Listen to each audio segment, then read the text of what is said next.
Hello everyone, and welcome back to the Starcade, the Monday tournament series, where this time we have a little bit of a different gimmick. The gimmick is that everyone in this tournament has an Odyssey Interactive certified, verified checkmark. I'm here with Lyrica, and we should be getting right into the action. Yeah, thanks for having me again, Saya. It's good to be here. This is an interesting dichotomy between the two of us, honestly, because you are from beta and way back when, kind of like the beginning of Omega Strikers almost.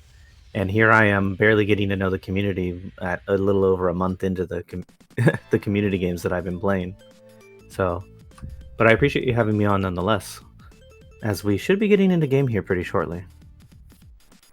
Yeah. It'll be wacky waving inflatable arm flailing tube men, which is too long of a name for the overlay, so they're just wacky waving inflatable for now. That is General Twee _42 and Catcher Moment. General Twee, you might remember him if you are in the high-low community. Definitely a player who has consistently been up there, got the check mark, streams sometimes, and plays Momentum Boots Luna Goalie to quite a very skilled degree. _42 from Europe, and Catra Moment, an artist I believe, versus the Flaming Fern Feline Force, Ignis Awakened Shrub Meowkaiser. Ignis, one of the more known Omega Striker streamers. There's Awakened Shrub, who has been helping out with the wiki, and Meowkaiser, who is a little bit of a video content creator, and looks like we'll have to swap sides, but yeah, it's wild. I haven't seen an all checkmark team since the Sad Boys, and obviously the Sad Boys did not decide to participate. Yeah, it's unfortunate they decided not to, but I think we're still going to have some good games today. Coincidentally, there's a number of EU players in this tournament as well, so I'm curious to see how they're going to handle it as we see a Juliet ban and an Atlas ban come out. Yeah.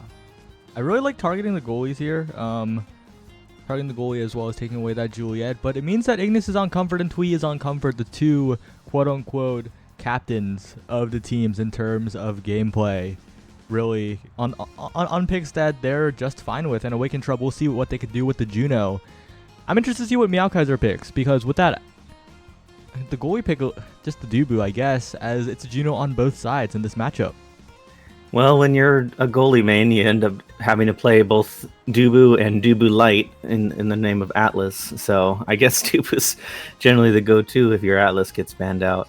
But yeah, Ignis on the comfort. We got General Twee on the comfort picks as we have all fire-up game, Saya. Oh, fire up. Are you ready to get fired up, chat? Oh my, all fire up. This will be very interesting, actually. This is a huge opportunity for Ignis and Shrub to really do something on this offense, because General Twee, as good as he is at goalie, you can't defend against some of the core flips in the world, so that's definitely the great equalizer, as some might say, about that fire-up. Yeah, and I think General Twee's team actually has a slight advantage having the Rasmus over the Kazan. Kazan really good at putting out the damage, but not as great as at the kill confirms, whereas Rasmus has his hook and the secondary into primary combo to kill confirm to allow the energy economy to swing in their favor. Yeah. Really up to that, and if they can get this KO on Ignis, they've already burned so many elusive bars from Ignis. Really just pushing their advantage are the wacky waving inflatable. What a hard name to say, I gotta say. But right now, what the inflatable tube men are still holding, and they managed to get Twee's dash out. 42's alone in the goal. The flip will not reach, and with Twee burning the dash forward, that is the opening that they need. Yeah, the wacky waving inflatable arm flailing tube men are having a little trouble maintaining pressure when they actually have the advantage in goal barriers here. But they do have a larger energy economy going for them as the Flaming Fern Feline Force get the first barrier. Yeah, as Meowkaiser with a good roll forward, a little too late to save the barrier, but still defending. And Awakened Shrub, really good follow-up on the defense here, really just helping out, making the life easy for Meowkaiser as Ignis pushes forward onto General Twee. If the goalie is the star player, why not just KO the goalie, thinks Ignis, as General Twee is looking low, gets the elusive out, does not get taken out, and still manages to hold. Yeah, General Twee with a good dribble there, but then ends up getting caught by Ignis's dash. Yeah, Ignis opting for the Oki strategy against likely the stronger player on the team of Wacky Waving Inflatable Arm Flailing Tubemen. An interesting approach, and I think it's going to work out really good because Luna does not like to have somebody sit on her when she's trying to goalie. Oh wow, what a save by General Tui there. Barely saving it with a core flip after both barriers going down almost instantly. Yeah, just absolutely dominant performance coming in the early stages of this tournament right now as Meowkaiser even rolls forward. There's the dream, a little burns the dash from General Tweet. That's a huge resource, and that play alone secures the goal. Meowkaiser, what a proactive push. Yeah, Meowkaiser pushing up there adds that layer of additional pressure on Luna, who already has trouble dealing with a Kazan and all the Juno blobs. And without much help from the team, it's very difficult for Luna to maintain there. And now we have an Egoist coming out on a fire-up start and not taken by Ignis, Saya. Yeah, not taken by Twee either, because Twee is, as a lot of people will be aware, an incredibly addicted to speed. That stacks on stacks is fully on brand for General Twee, as Stagger Swagger is denied away from the Luna, so it looks like Ignis is indeed fully committing to the Oki strat. Yeah, General Twee has that need for speed, but can he take this play underground, Saya? Who's to see? Who's to see indeed, as General Twee with a dash forward actually gets the bottom barrier, and with the momentum boots, every dash forward is a little bit of a gamble. It requires you to be so precise with it, or else you're stranded. No play to be found. Your barrier's taken on the other side right now, trying to stall out against Ignis, but it's still left up in the air as they just try to box each other out. But once again, the Juno, so many strikes in the right places. Awakened Shrub making it happen, and the strike is just a little bit late from 42. Unfortunately, the European ping to East is not that great. Yeah, underscore 42 going for the reverse Soren angle.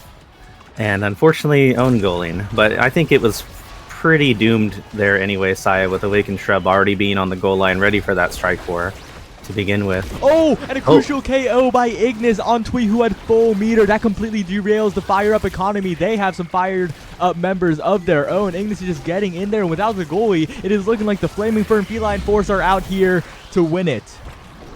Yeah, Meowkaiser just flying forward with that fire-up and able just to put it right in, capitalizing on the kill onto General Twee that Ignis was able to find. And now Awakened Shrub is the only one with core flip, but as we know, fire up is going to give everyone core flip in this game. And with Katra Moment already being half, it could look pretty grim if they decide to get that KO. Oh, but they get a KO on the other side onto Meowkaiser, who gets taken out. Now Ignis is left to make the plays here. Shoots to the bottom side, but Twee is barely there. The angle just not good enough. The rocket sends it away from the core flip. Makes it happen for now, but Ignis has flipped to the bottom side. It's just a dribble. Tries to get the strike war win, but Katra Moment gets the outplay. Now pushing forward with 42. General Twee does have flip available, but there's a flip from Awakened Shrub, and there's not much you can do as Twee. You gotta guess, and unfortunately, it's a little harder to guess right than guess wrong as a Luna alone in the net. Yeah, just barely mistiming that core flip there allows Awakened Shrub to get a nice easy goal. Opting to go for even the goalie check there, Saya. As we see Quick Strike and Catalyst both available here, but Kazan may opt for the spec training. Decides not to. It just says, okay, energy economy, but honestly, I think this is a spot where you could have actually left the Catalyst up, but as I say that, no, because Juno was third pick. Hotshot is there, so you want Hotshot and Juno, so you take Catalyst. If it wasn't Juno, if it was the Dubu there, you could have gone Specialized and let the Dubu take the other Energy Awakening, but otherwise you'll be passing too, so it's a little bit of an awkward situation. Yeah, and both Junos kind of picking up their giga-winning bis here with Hotshot and 1-2 punch on both Junos, as now not only is the core going to be flying due to fire up, but it's also going to be flying from all the Juno blobs, with Juno receiving that recent buff on her core speed on her blobos. Yeah, Hotshot and 1-2 punch, the two core speed awakenings in this game on both of the Junos, accelerating the core to crazy speeds. It's going to be so hard for General Twee to play, but also Meowkaiser. That Dubu isn't the fastest, opted for the Powerhouse Pauldrons, and 42 looking to the top side. The hit stun is it even necessary, because that was such a good shot. Yeah, the I'm not sure if that was AI or 42 just being the GOAT at finding those angles, but the 1-2 punch blob coming in clutch with the speed. Meowkaiser just can't get there in time.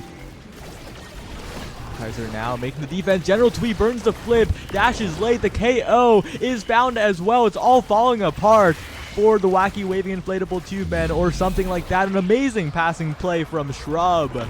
No hesitation on that pass up to Ignis, and they're looking to take it in 3 sets. Yeah, Catcher Moment, I think, getting caught there by the Dubu Tofu Fortress and just unfortunately losing the energy economy for wacky waving inflatable arm flailing tube men. As now they're a little bit at a disadvantage here on this set, despite having a core flip of their own. Yeah, despite the core flips, they need to find a way to use it on this last remaining berry that Meowkaiser is holding so well, as Ignis is still pushing forward. General Twee trying to make something happen, but it is once again Catcher Moment pushing forward. Meowkaiser still holds on with that massive Dubu. The rocket snipe is not enough. The slimes send it the other way, and this flip will finally take the barrier. A huge opportunity for the side of the tube men, but will they be able to find something as Ignis finds the pull, forces the flip out of General Twee. Another resource burn, the jump into KO from Awakened Shrub. The jump flip seals the deal on the striker advantage. Ignis stays alive even despite the pendulum swing, and it has to be inevitable, but no, Catcher Moment steals it away. The slime is there, blocked away by the instant rocket of General Twee. The dribble by Catcher Moment, it is slightly off target, and still the goal is not scored. 42 now trying to find a slime, find anything. Awakened Shrub with a KO with Ignis. Now Ignis passing down to the top side. General Twee still has a dash remaining, a spin used. Catcher Moment blocks away the flip. The action does not stop as finally a hotshot slime will seal the deal, 1 point away for the Flaming Fern Feline Force.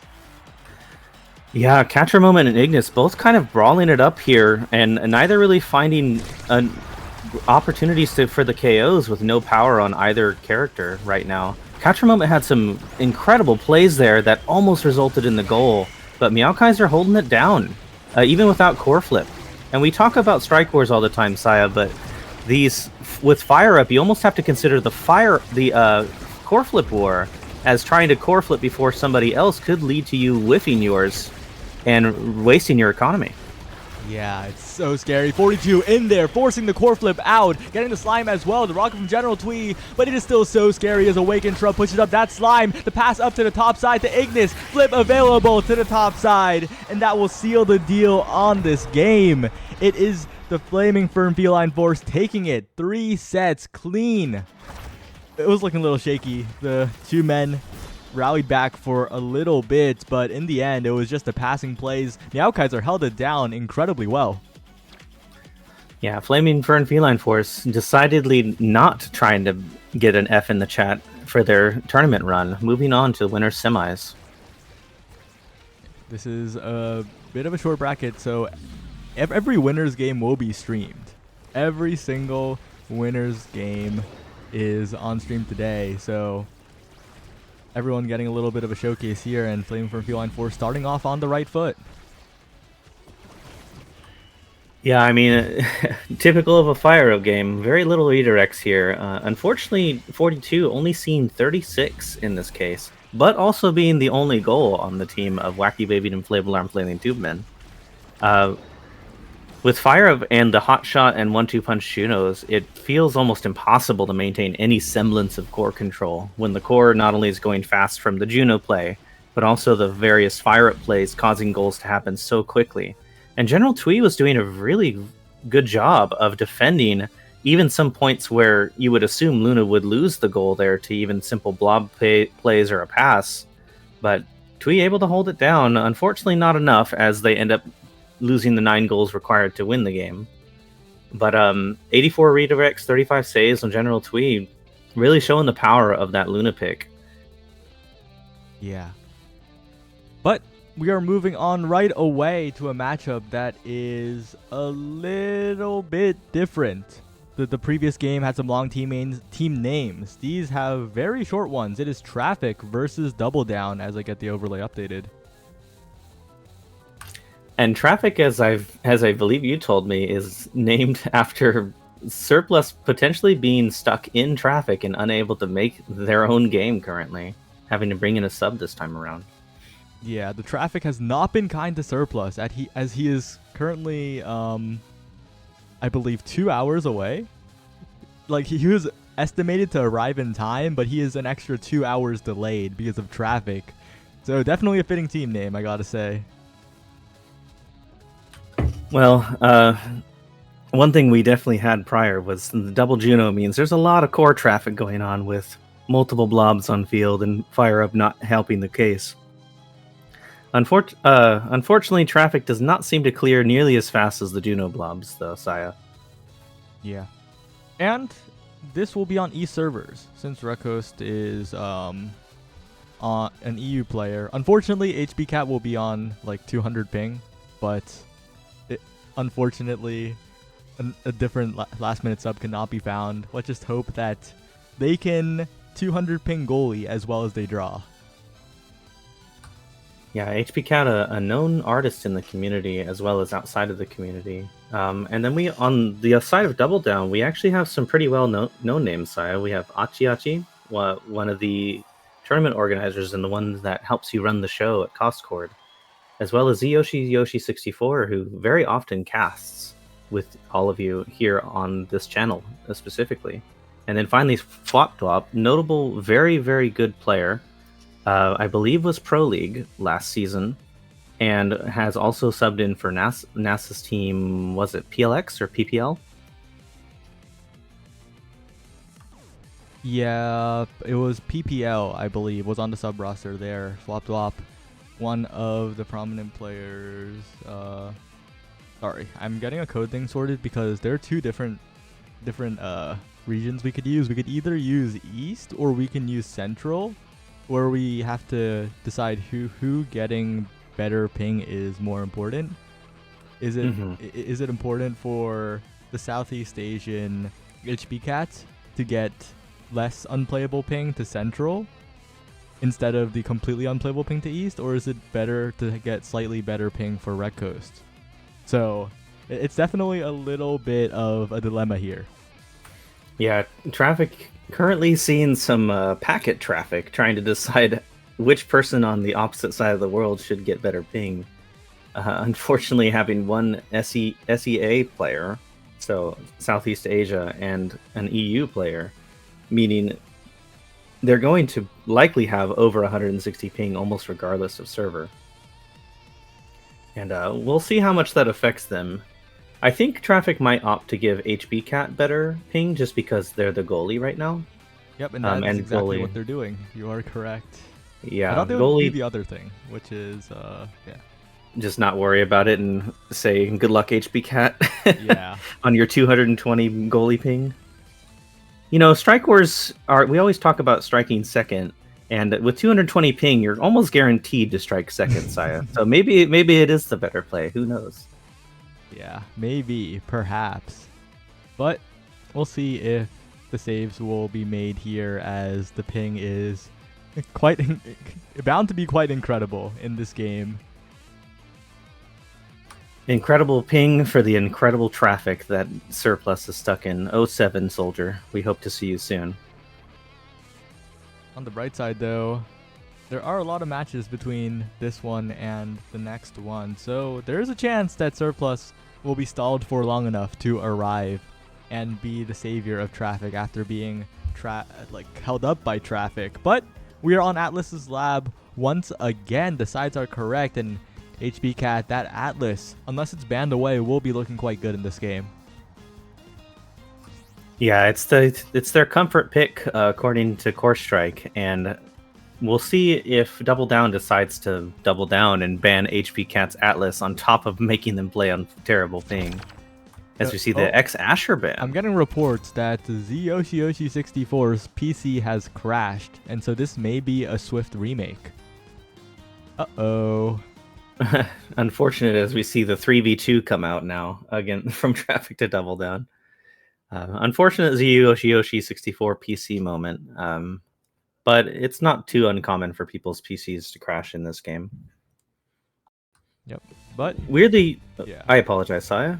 Weirdly, you might see, you might think that Omega Strikers being such a simple game would be pretty easy to run for most systems, but it seems to cause a number of notable crashes in some people's PCs, depending on how old their hardware is. As I believe we're going to get a reset. Yes, Sile?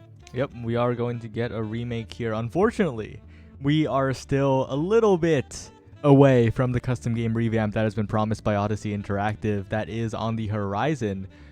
So we will just be doing it the hard way. 9 straight goals. Yeah, and we had a Stagger Swagger cast to last start, so not the most fiery of a start, I guess you could say.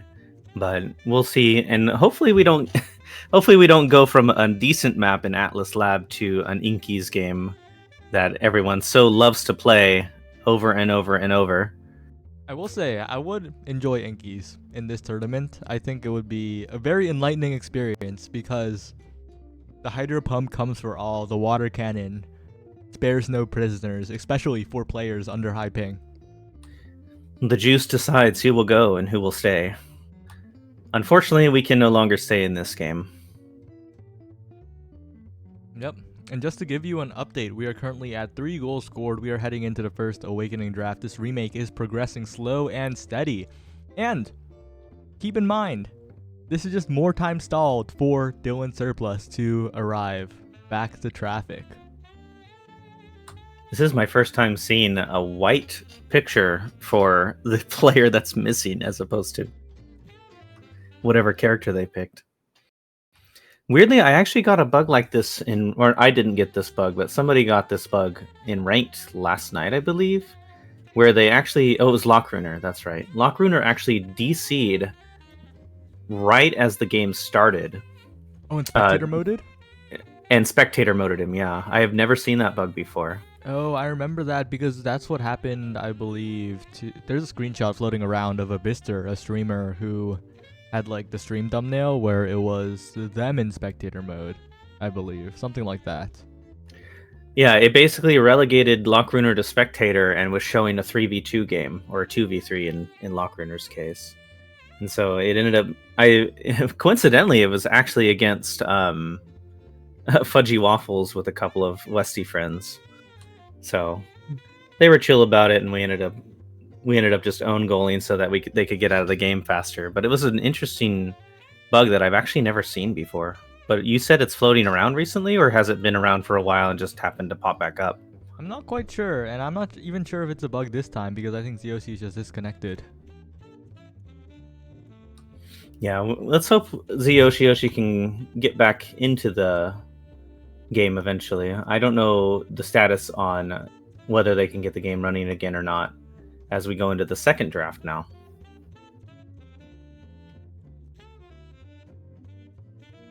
Yeah, second draft, 2/3 of the way through the game as... I don't know. I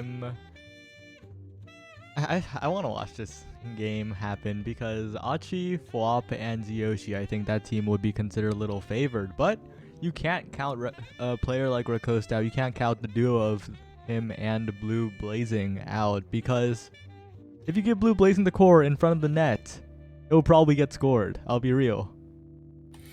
Yeah, Blue Blazing, a very strong forward player, and Rekost actually has more games on the forward as opposed to the midfield position. But Rekost, a decently well-known EU professional player, very good player in general, and decidedly working with ping, may be able to make some plays happen with Blue Blazing against the Achi and Zyoshi duo. Yeah, it'll be very interesting, especially because Rekost was at one point really known for that Kai forward. So maybe a Kai Juliet combination is what Traffic needs to win here. And it is Lyrica Steppy Nubsta as caster right now. You are correct. You do hear correctly. Yes, Steppy 2 reporting for duty. Decidedly, Steppy is older than me, so I have to consider myself the imitation. All right, the game is over, and it looks like they're swapping from Denver to East. Apparently, both of them got around 200 ping on Denver, so I think they would prefer putting Rekost on better ping than 200. Wow. Unfortunate that two players having over 200 ping would not have gone well. So they might almost be counting their blessings that they got a nice reset here instead of having to play the double 200 ping. Having more ping than redirects in the game is probably not the greatest for your morale. But we are loading in. Maybe this is the place to do it. Maybe this is the game that they can win on a new map, New Awakening start, as the remake has concluded. I don't know. I'll be very interested to see what they draft, because they might go Juno.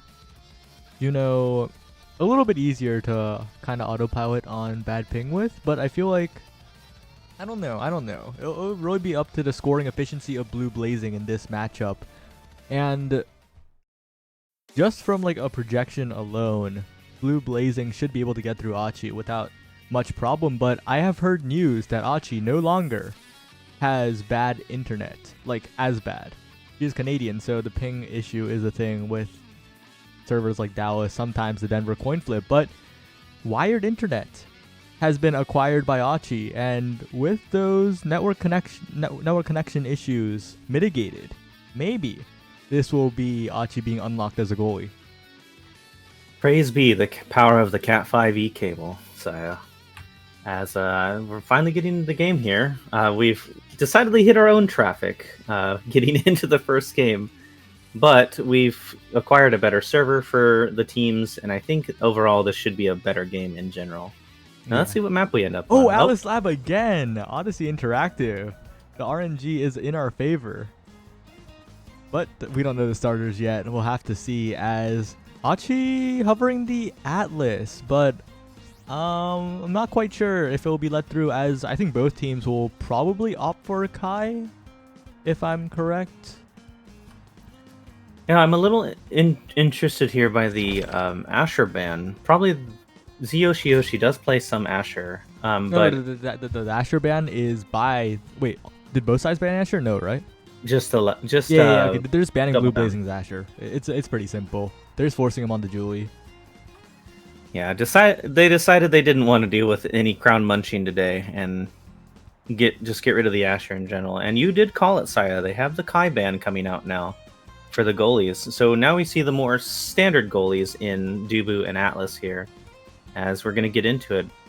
Yeah, it's a little interesting. The Kai ban kind of targets both Flop, Achi, and Rekko. It's like a three-way ban. It's definitely very interesting. But what do you see in the starters? We see a Catalyst and one Spark on HB Cat. Spark of Agility. Ooh, really good Spark take from HB Cat. There must be some coaching going on in that Discord call right now, as Yoshi gets immediately murdered.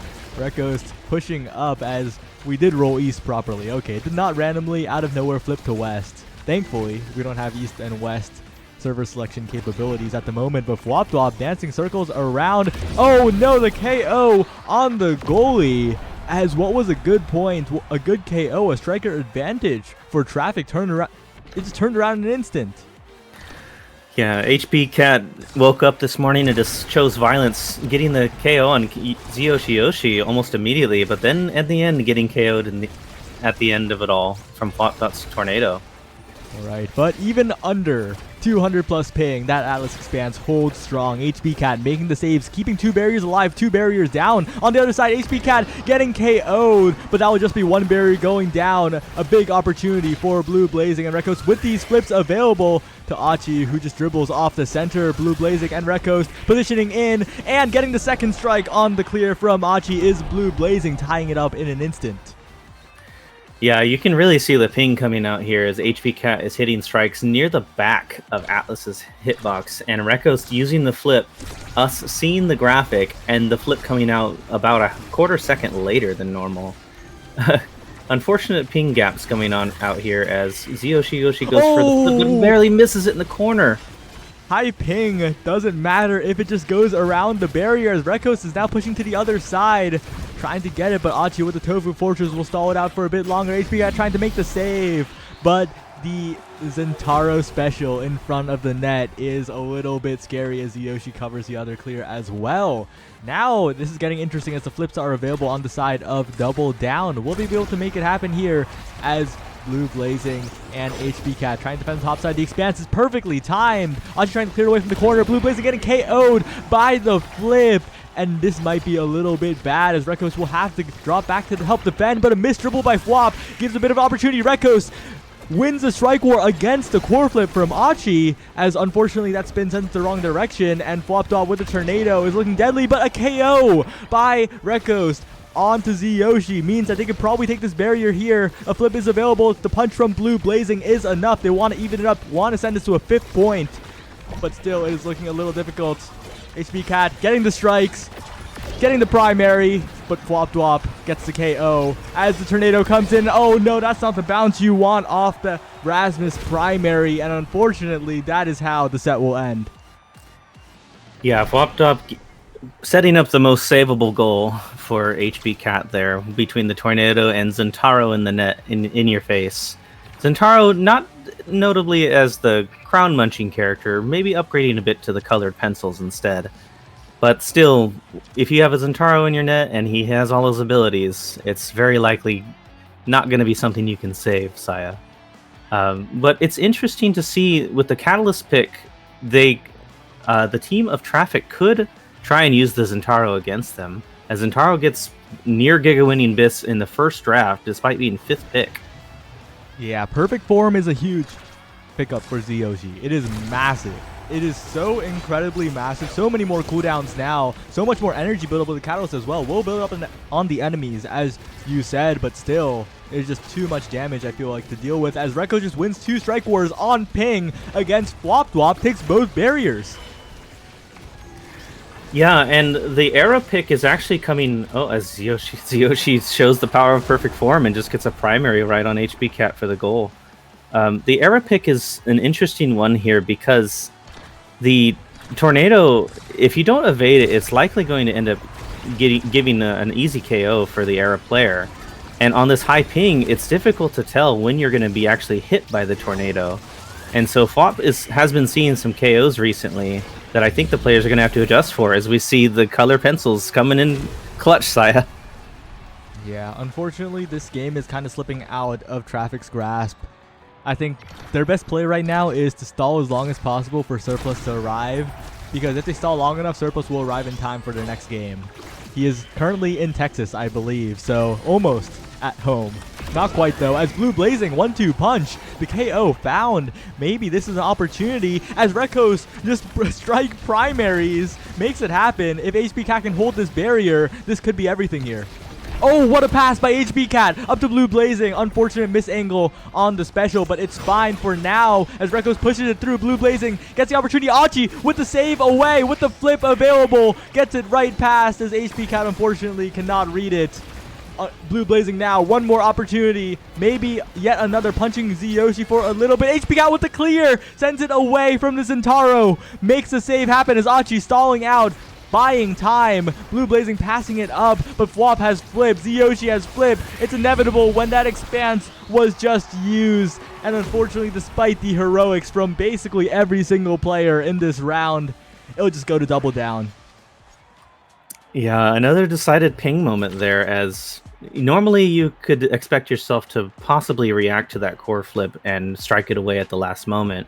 But when you're on 100+ ping, that doesn't really become an option. So HB Cat opting for the secondary from Atlas, the Expanse, and unfortunately Yoshi has the patience to wait it out, as Yoshi gets yet another Giga winning Bis option in this draft. I will say though, HB Cat, probably one of the best like 250 ping performances that I've seen, because that clear away from Yoshi in the corner, the Expanse pass to Blue Blazing, it was quite incredible. Yeah, some of those extremely well-timed clears are coming out from HB Cat, despite the 250-ish ping Something like that they're having to deal with. And even getting the evade here on the Era Tornado, at more of the later side of it as opposed to earlier. So playing exceptionally well despite the ping gap we have. Yeah, and stalling out with the dribbles, Flop Dwop dribbling away, but the primary from HB Cat will still save it. Rekos now looking for the barrier, but will be almost unable to get it this time. The tornado beers in, but Blue Blazing still gets a barrier on the other side. A huge opportunity for this Juliet, but is taking so much damage. A great primary by HB Cat. Do they have a cooldown? Oh, slightly late on the Expanse. Unfortunately, Zyoshi has the flip available. Oh, but it is still saved away. It goes to the other side. They're holding on. Traffic figuring it out for a moment. The elusive, the save. Blue Blazing is in there, and Traffic still hold on. But will they be able to hold even longer as Zyoshi finally wins a critical strike war versus 2? And again, despite the heroics, they cannot get the point.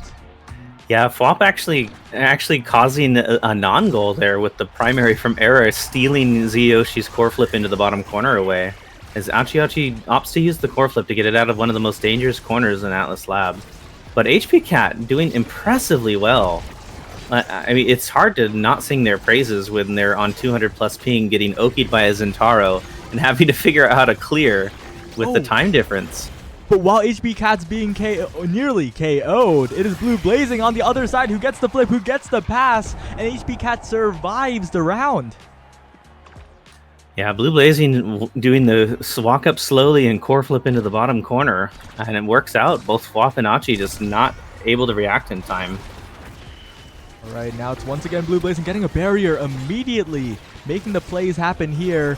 As HB Cat expands it out of the corner, the barrier is not taken, but we'll have to worry about the other one now as Blue Blazing's heroics are not quite enough. Rekos trying to make it happen here, but Flop Flop passing to Zyoshi interrupted yet again, and double down. These passing plays are so close to enough, but maybe the flips will just do the job right now. The flip available, the Expanse saves it this time. But once again, the flip burned this time. Rekos now getting the barrier. Huge opportunity for Traffic here. Yeah, I think Flop was opting to try and get the KO there on Rekos as now Flop. Oh, but the Zyoshi gets the KO on HB Cat, and now they have a prime opportunity to go up 2 in the set, Saya. Yeah, but Rekos has the flip. You gotta watch out if you're Achi. But the strike war on the flip by Achi, and they are now just 1 point away from taking the game. Flash that Sony W, Achi. You deserve it after winning that call out from against Rekos. As 1 point away, but a little bit, actually no. Traffic has less energy than Double Down, so it's looking quite grim for Traffic's chances here, as the energy economy is not in their favor, and neither is the barrier economy. Alright, but still, Zyoshi flip. Oh, the primary is slightly off target, and that will be the end of Traffic's winners bracket life, but still well fought despite the circumstances. May Dylan Surplus arrive as soon as possible. May the soldier come back from the war, Saya, as Double Down take it over Traffic in a very convincing fashion, despite HP Cat and Rekos and Blue Blazing all putting on quite a show, despite their ping difference, and as well as Rekos and Blue Blazing playing the Juliet Rasmus. It was interesting to watch them kind of switch off who was midfielding and who wasn't, as Blue Blazing would sometimes come back to help HB Cat, and every now and then Rekos would move forward, but then every now and then Blue Blazing would move forward with Rekos coming back to help HP Cat. It was quite an interesting dance almost between the forwards of Traffic as they decided who was going to combat the midfield and who was going to try and score the goals. Yeah, definitely some good rotations coming out from them. We'll see if they can make it happen in the losers bracket. And because this is a 6-team tournament, the teams sitting in losers actually have a fair bit to wait. Quite optimal to wait for the guy who is currently stuck in Traffic. Yeah, I believe we're going to winners semis next, correct, Saya? Yeah, we are going to winners semifinals, and it is Wee Wee Strikers versus Flaming Fern Feline Force. Oh, no, it is the... No, never mind. It is not them first. It is, Check and Double Down? It is Check and Double Down first. And Check is a team we haven't seen yet on stream. They consist of Trick, the known streamer AM Trickster, Zoneseki, and Oppose. Trick and Zoneseki, decently well known. I see Zoneseki often in in-houses. kind of showing up in my ranked games and likely taking my LP and being an extremely strong player. And Oppose, I actually didn't know before you mentioned it, but they are an artist in the community as well as outside of the community. Yeah. Oppose, make some great art. Make sure to check them out. And this is a bit of an interesting matchup. Flop Dwop and Trick, two Kai forward mains. Both of them have long since expanded their striker pools, but it's a bit of a showdown between two of the names you think of when you think of Kai forward.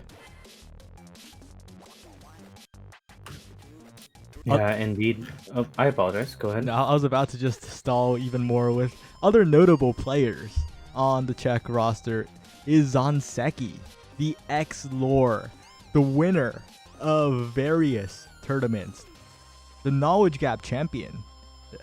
Zonseki is a rising star, and we'll see how they do in this match. Yeah, it's interesting because Zonseki won Knowledge Gap 1 and with the X lore, and then we saw Mr. Zert kind of make a tear through Knowledge Gap 2 as well with his X play. So is Knowledge Gap really just the X world? Did I mess up Zonseki and Mr. Zert? No, Zonseki is... Oh no. I messed up the X's. I must apologize. I was gonna Sorry, say Zonseki has won other things. My bad. Oh no. But Zonseki is a known X player, so it's not unheard of for the so X's many X to kinda players get... with Z names, I gotta say. You know, maybe Yoshi64 is gonna swap to the X one day, and then we will really be confused. Well, they do say great minds think alike, and in this case, great minds think in X's and decide to punch everyone as opposed to punching the core.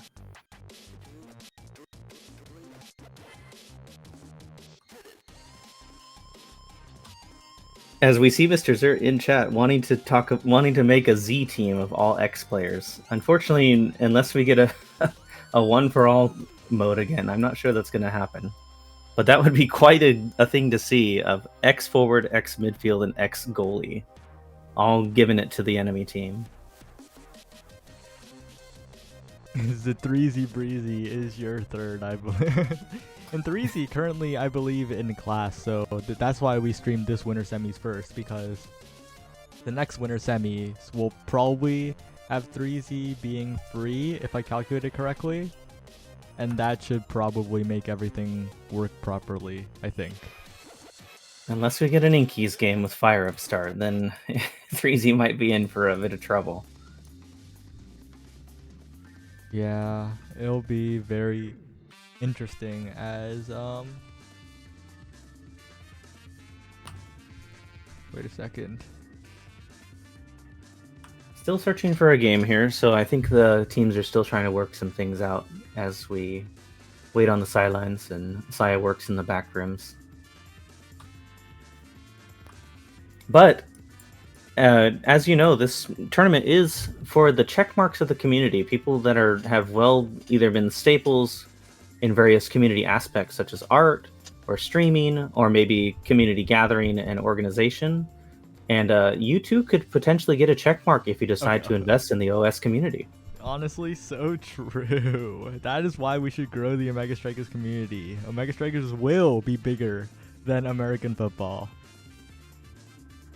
Much larger, Saya. Omega Strikers and will. Recently with the announcement of the Africa tournament series, or at least the tournament that's happening with Africa, it is a decent opportunity for Omega to grow in a more global aspect, as Africa is a well-known Korean streaming service that has a number of notable leagues, such as the Africa Star, or not Star League, but Africa hosts Star League.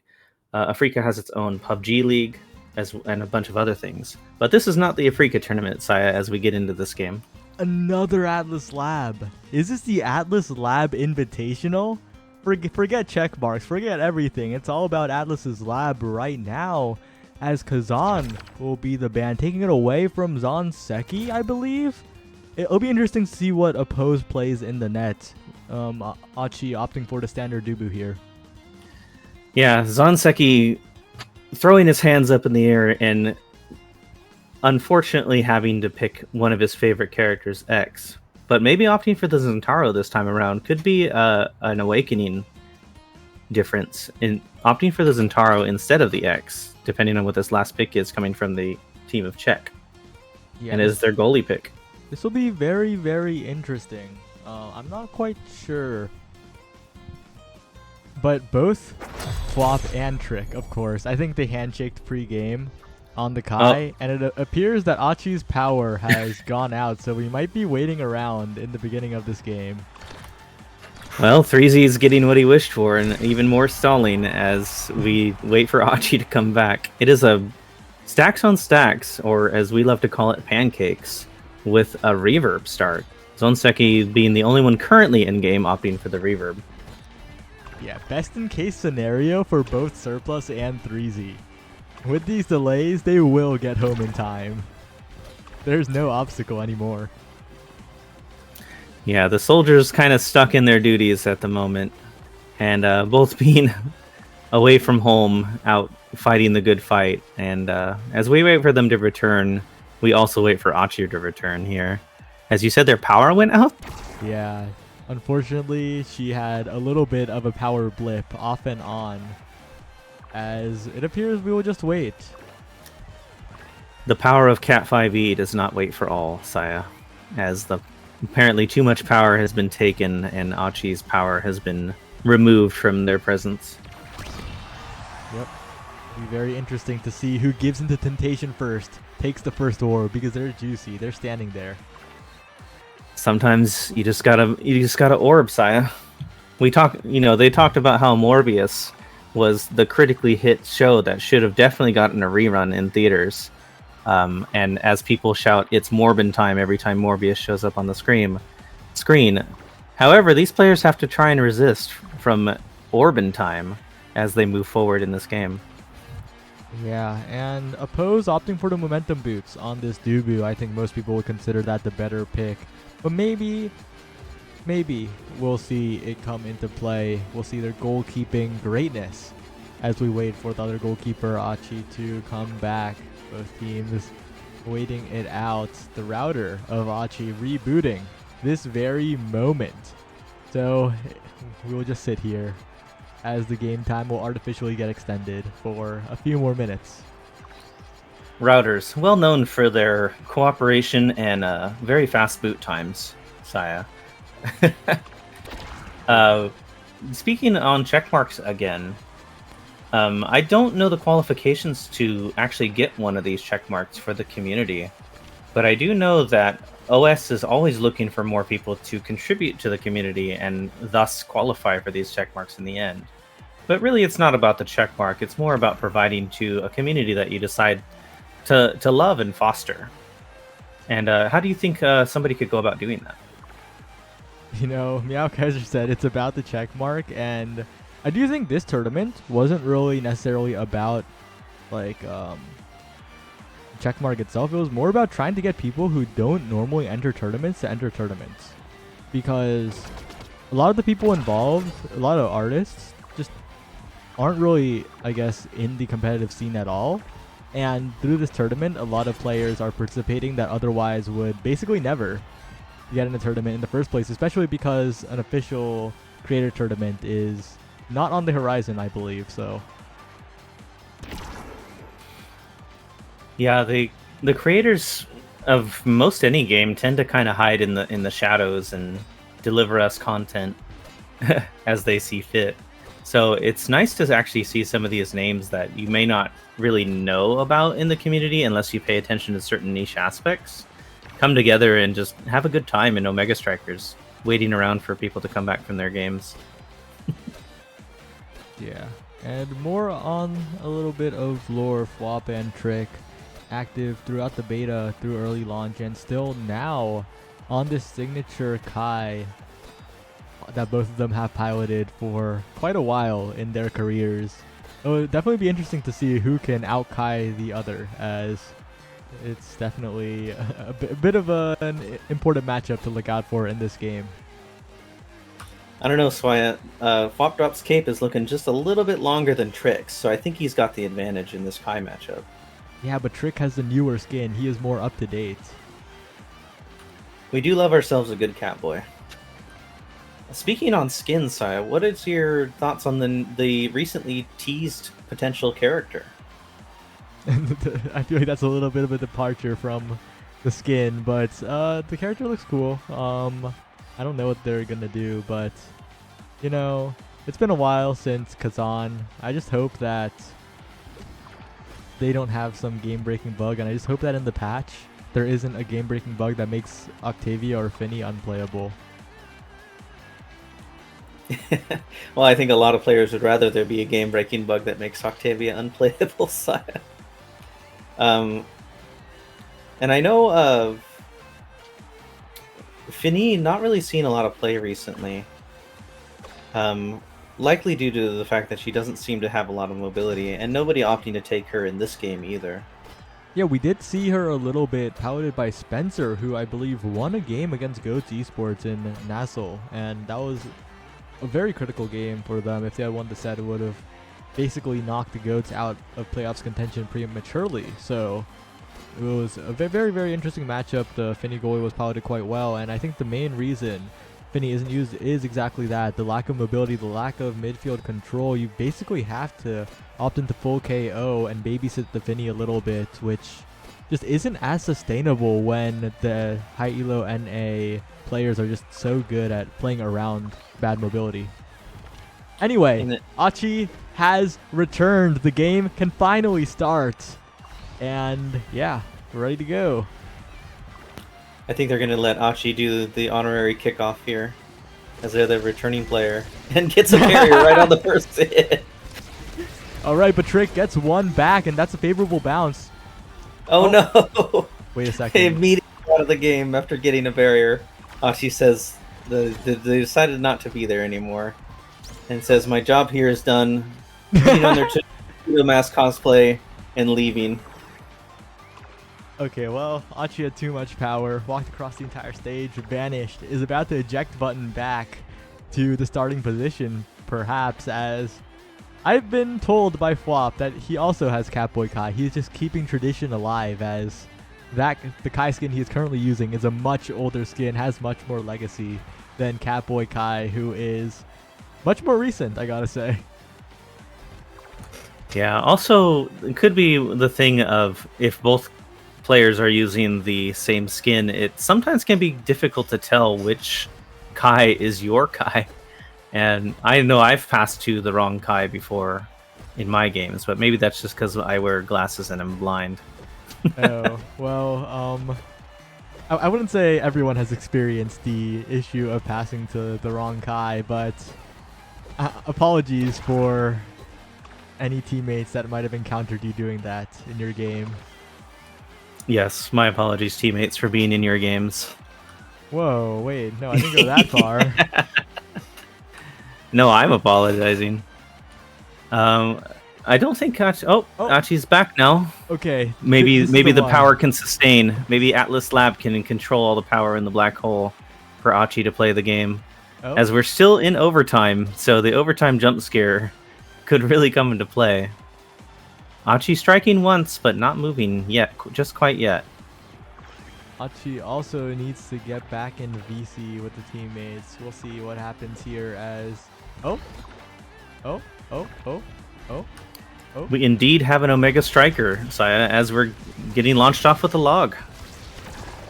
Alright, it's looking like Z-Yoshi up in there with the Asher. Not a pick that you often see Z-Yoshi on, but piloting it quite well, getting the dribble around a pose, getting the barrier but missing the pass splitter crucially, which leaves a massive opening for Trick and Zonseki to play.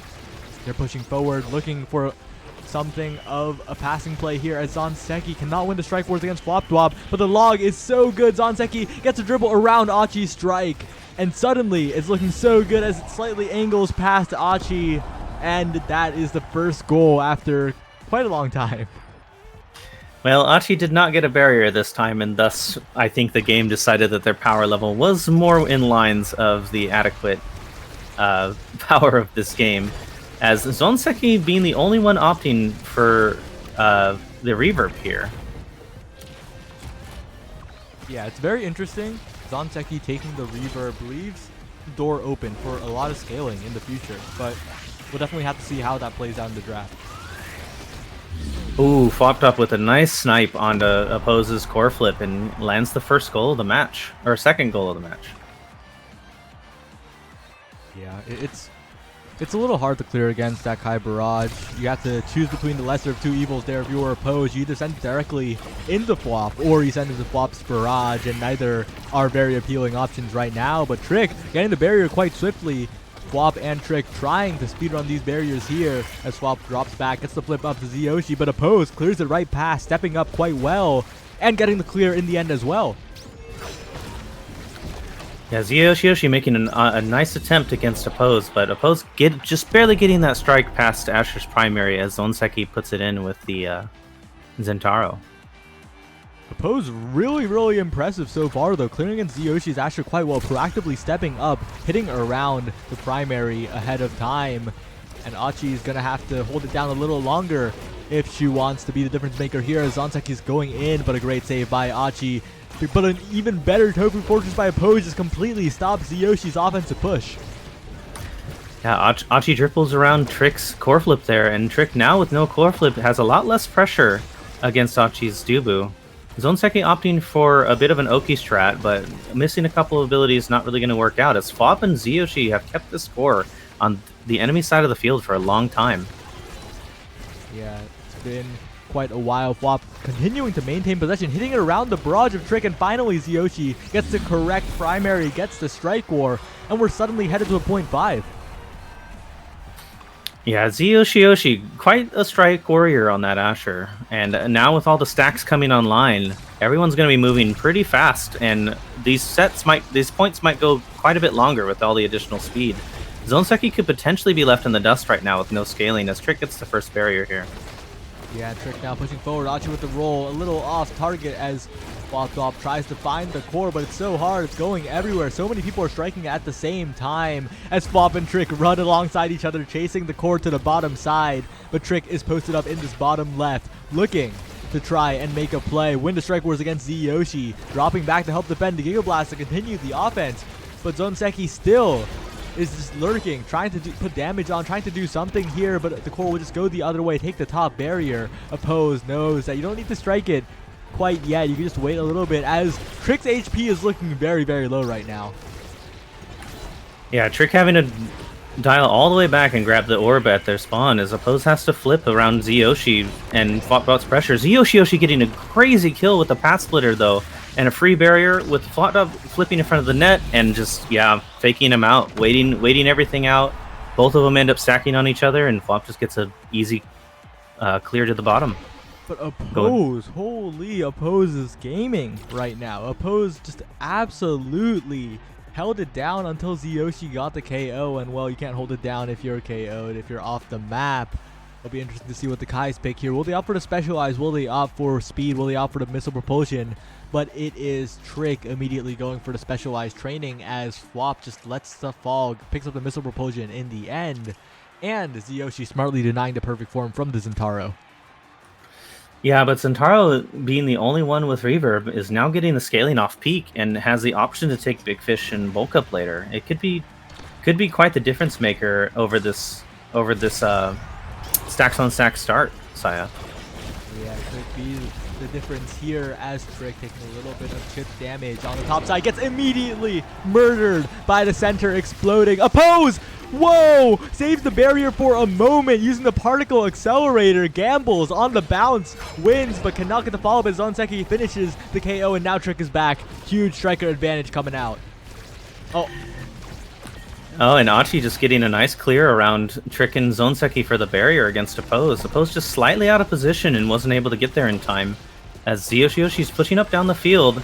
3v1, Zyoshi almost puts it in. Flop also almost gets it with the barrier there. And just barely misses the strike war from Zyoshi, and the path splitter a little late. Achi looks like they're lagging again, and misses the barrier and loses the goal to the core flip from Zonseki. Unfortunate from Achi there. Yeah, unfortunate, but that earlier Giga Blast from Flop to take the barrier, that was definitely a bit of an opening that, I guess in hindsight, is a little bit unfortunate that they couldn't capitalize off of it, but Flop has been very, very good with these Giga Blasts. Zyoshi goes for the KO onto Trick, but the elusive is there. Now it's Oppose with the save, trying to lock down this bottom barrier now. Flop though repeating in the corner. Great Tofu Fortress to stall it out, and a KO by Trick onto Zyoshi. Now Oppose should be staying a little bit more comfortable, but Flop is controlling the midfield. The flip is baited out for now, but still Flop keeps the core contained. Yeah, Flop almost doing a 1v9 here. Not getting the barrier necessarily, but stalling so long that Yoshi's already back, and they're still on the offensive. Flop just holding it down in midfield right now over Trick. As I say that, and Trick gets around him. But Achi's making some good clears. Seems like their connection's stabilized. Flop Top and Achi opting to go into the a KO from Flop Top, and Yoshi just scores the goal around Oppose. Yeah, the KO into the Strike War win. Immediate explosive play coming out from Double Down and Check. Need to figure out something. Need to create a lead because they're down one set right now. They're only 3 sets necessary to win this video game. Zonseki trying to make it happen here with the primary, but stunned out by the pass splitter. Will flip up. Trick cannot win a Strike War against 2. A little bit too much for even a Strike Warrior. As Zonseki now, no meter, has to be so careful near the edge against Zyoshi. Trick now almost KOing Achi with the specialized Giga Blast, but it's not quite enough. Oppose goes for the log to the side, but it will not catch the flip from Zyoshi. Now the Asher pushing up yet again, but it is still defended away. The stun by Oppose is perfect, and they hold on. Yeah, Zyoshi almost getting the KO with the pass splitter as Zonseki gets the last barrier for Check. And Flop Top and Trick really battling it out here in the midfield. Flop Top kind of getting the better currently, and I think it's really showing in how many opportunities Yoshi has to push this core forward. As you see there, the Flop Top barrage with the assist from Zonseki just scores the second goal of this set. They're up 2-1. The Flop mid control is definitely something to be feared in this game so far. It is absolutely defining this matchup, and maybe they should focus a little more damage on Flop, especially because Flop is incredibly low right now. If Zonseki can go in on Flop, if they can call in the backup from this Zentaro, but no, it will be Oppose who is KO'd instead. Oppose is taken out, and Zyoshi pushing forward, Flop pushing forward, Achi in there as well. Trick has to flip though, gets 1 barrier, does not get 2. Zonseki gets the save, but it just goes into the well-placed barrage by Flop, and that is the second set in a row in the favor of Double Down. Yeah, Flop Top opting to hold their draft pick until the end, and the missile prop really coming in clutch there for that goal, securing them this next set. As we see now, we have Spark of Resilience on the table for Zonseki, as well as quick strikes for the various goalies, and possibly even the Kais, though Flop opting for the speed as opposed to the quick strike. Yeah, but Zonseki does get that Super Surge. That Super Surge on Zentaro, so powerful. And yeah, it's interesting. Chrono Boost, Quick Strike, both of them are very like quote-unquote egoist style Kai awakenings. They can dribble up with both of them, the additional speed or the additional strike cooldown. But I do have to think that Flop with the Chrono Boost will just have way more mobility, and I think that might be the difference maker. If Flop does not die, of course, that is a lot of damage taken. If they can focus Flop, I think they can turn this game around, but it feels like Trick and Zonseki aren't calling for that, and I think that's the adjustment they need to make here. Yeah, Kai not exactly known for his damage output, mostly just the burst potential from Giga Blast, so I think it would be difficult for them to even get a KO on Flop without getting some center damage as well. But both Kais, we were talking about General Twee's need for speed, but both Kais right now really actually racing around this course, trying to maintain as much control as they can for their teams. Yeah. And Flop Top with the Chrono Boost might actually see a better investment over time as opposed to the quick strikes from Trick. As Oppose about to go down to Zyoshi. Yeah. Oh, and that's part of the reason why I think they should play for a KO on Flop, right? Basically, this Asher alone with a tiny bit of Kai support is taking out Oppose with the goal zone buff. This Zonseki Zentaro will definitely be able to put enough damage on Flop despite Flop's level advantage here. Yeah, the level advantage really showing just how much Flop is kind of taking over this game. Both Dubus almost the lowest level in the game, tied for the lowest level currently.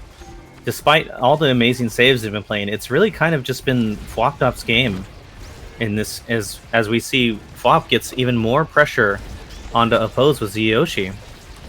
But oppose, making the save still, setting up another situation for Zonseki to play in.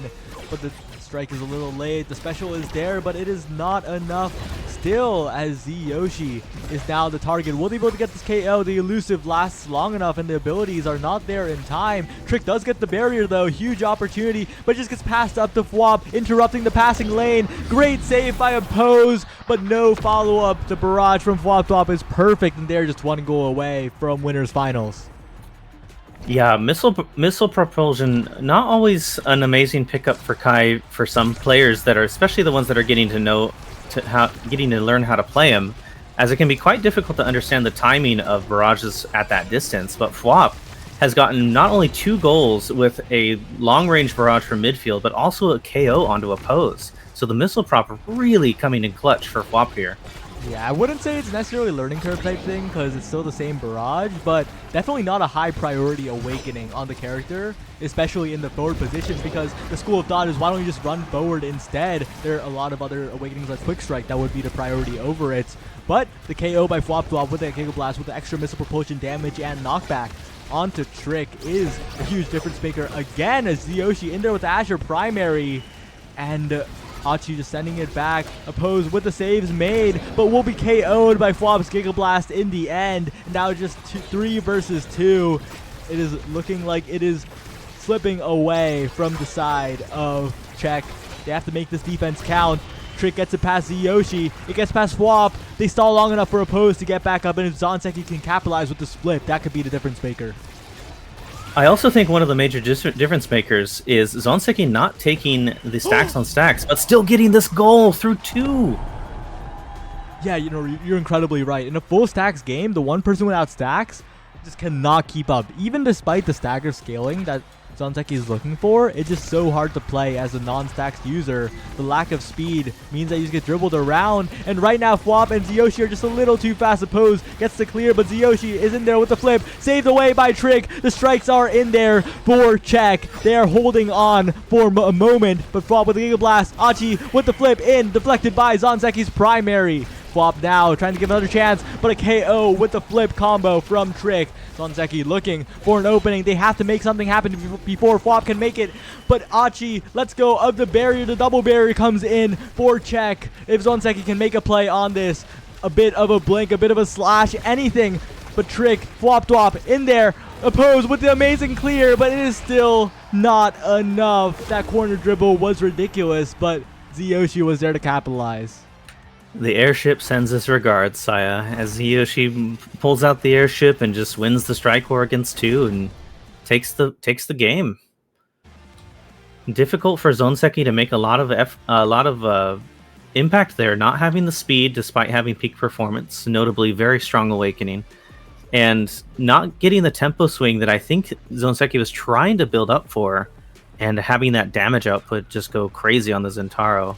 And unfortunately, the speed of Fwop and Zyoshi with the stacks was just able to get the better of them, I think. Yeah. Oppose held incredibly well, I will say, but in the end, they had to win a set. They had to win the tempo swing set. And that gamble did not pay off in the end.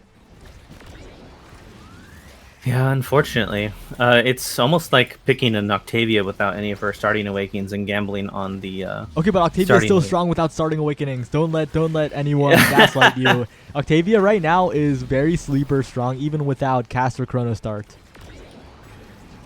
Yes, that is very true. I think in this case it was just one of those instances where the stacks were just a little too powerful for Zonseki to really kind of have more of an impact in that game, rather than Octavia just always having an impact. Alright, but we're heading to the other winner semis. 3Z Breezy has returned, and with him, it is the Wee Wee Strikers. The Wee Wee Strikers, what a name. I actually was trying to figure out where the heck they got that name without asking them directly, and I actually ended up finding it on Gut Confetti's Instagram, I believe, or maybe it was some other social media site, calling himself El Wee Wee. So I'm curious about the origin of that name, but it's a fun name to say anyway. Hear us, Mimir. I'm not sure if that's a good sign, Cut Confetti. You may want to go see a sleep specialist and see if you have sleep apnea, because we don't want to hear you when you're Mimir. Oh, Surplus might have returned. That's a good sign for any fans of the Traffic Squad. As give me a sec, gotta set up losers to run. Not a problem. Yeah, with Dylan coming back, Traffic now has their main roster of Rekos, Blue Blazing, and Dylan Surplus, or just Surplus. And but we're going to be getting into the game here with Wee Wee Strikers and Flaming Fern Feline. I forgot the last word and it's cut off. Flaming Fern Feline Force. Currently in winner semifinals. And the winner of Wee Wee Strikers and Flaming Fern Feline Force go to face Double Down in winners finals. So Flaming Fern Feline Force opting for the alliteration in their name and hoping not to get F's in the chat as we hopefully don't see them lose their tournament run too quickly. Saya's setting up the losers bracket as we're waiting for the teams to be ready here in the winners semifinal. Oh, and it looks like I have backwards the names. Oops, my copy paste was a little bit bad, but they're fixed now. They have been returned to the rightful owners. Saya, decidedly not a copy imposter. Yeah. Copy imposter. I was the copy imposter, not the copy pasta-er. Okay, this is Central. This is Denver. Sometimes you have to touch that spaghetti, Saya. Okay.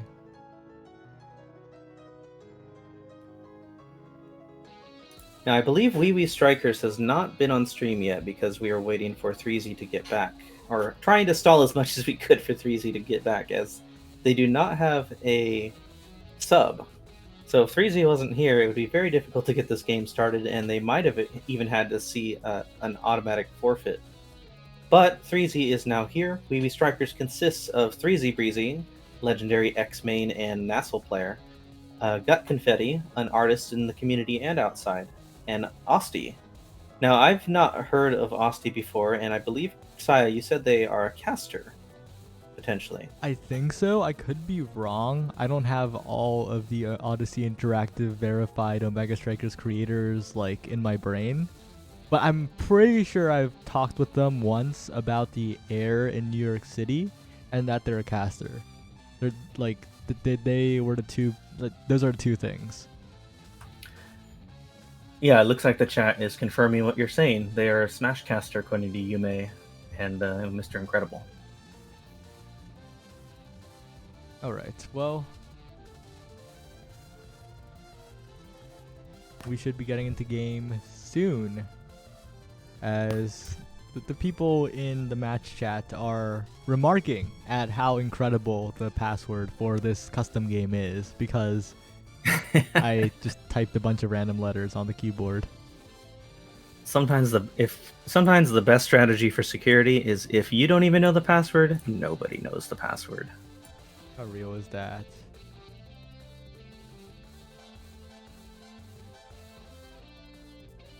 I'll read you the prediction. There we go. I think if we're going for predictions here, Saiba, I think Wee Wee Strikers are likely going to take this, but I don't think it'll be as easy of a game as they're gonna think it might be. Yeah. I think it really depends, because the Flaming Fern Feline Force looked very strong in their game, which already feels like forever ago, like 30 minutes ago, maybe even more than 30 minutes ago. But they looked pretty dominant. They looked pretty strong. The Meow Kaiser holding it down, proactive plays, Ignis and Shrub with the offense, pretty coordinated. Meanwhile, on Wee Wee Strikers, I have not seen Gut Confetti or Osti play as much. I've seen Gut Confetti a little. I believe Gut Confetti participated in a knowledge gap. This time I'm correct. It's not the Mr. Zerd X lore Zonseki thing this time. Yeah, and 3Z Breezy, of course. Very, very well known in the community. X lore himself, some might say. An incredibly strong brawler player. So we're loading in already. Atlas Lab again, perhaps?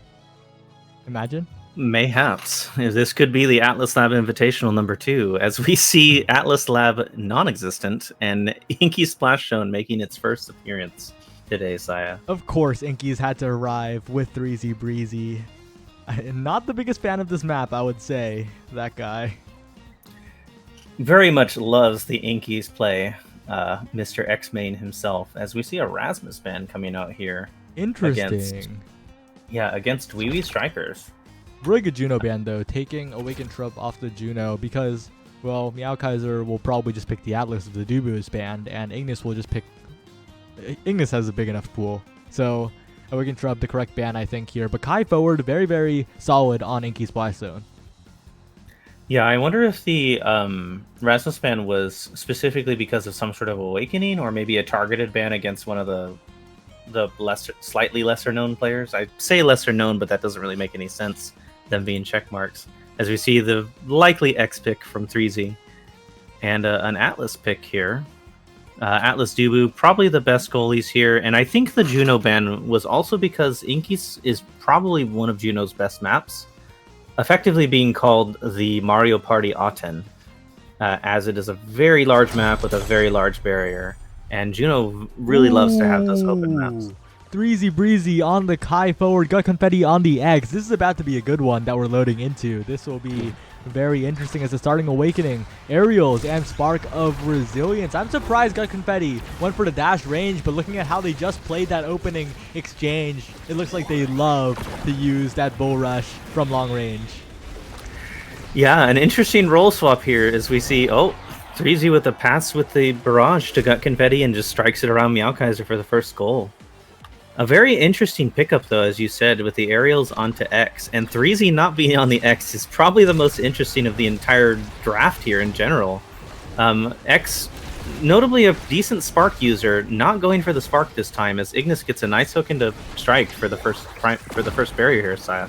Yeah, and Gut Confetti not going for the mayor of Sparkington City will perhaps be going for the longest range dash in the entire world. Super Surge, Chrono Boost, maybe even a little bit of that here with the aerial start, as Asti has been making some great saves, has been holding on just long enough, and 3Z on this Kai forward is so capable with that additional speed to drop back, but a slight misjudge on the bounce. I've done that. I'll be real. I've done that. Slightly misjudging the bounce there and just going in a little too soon.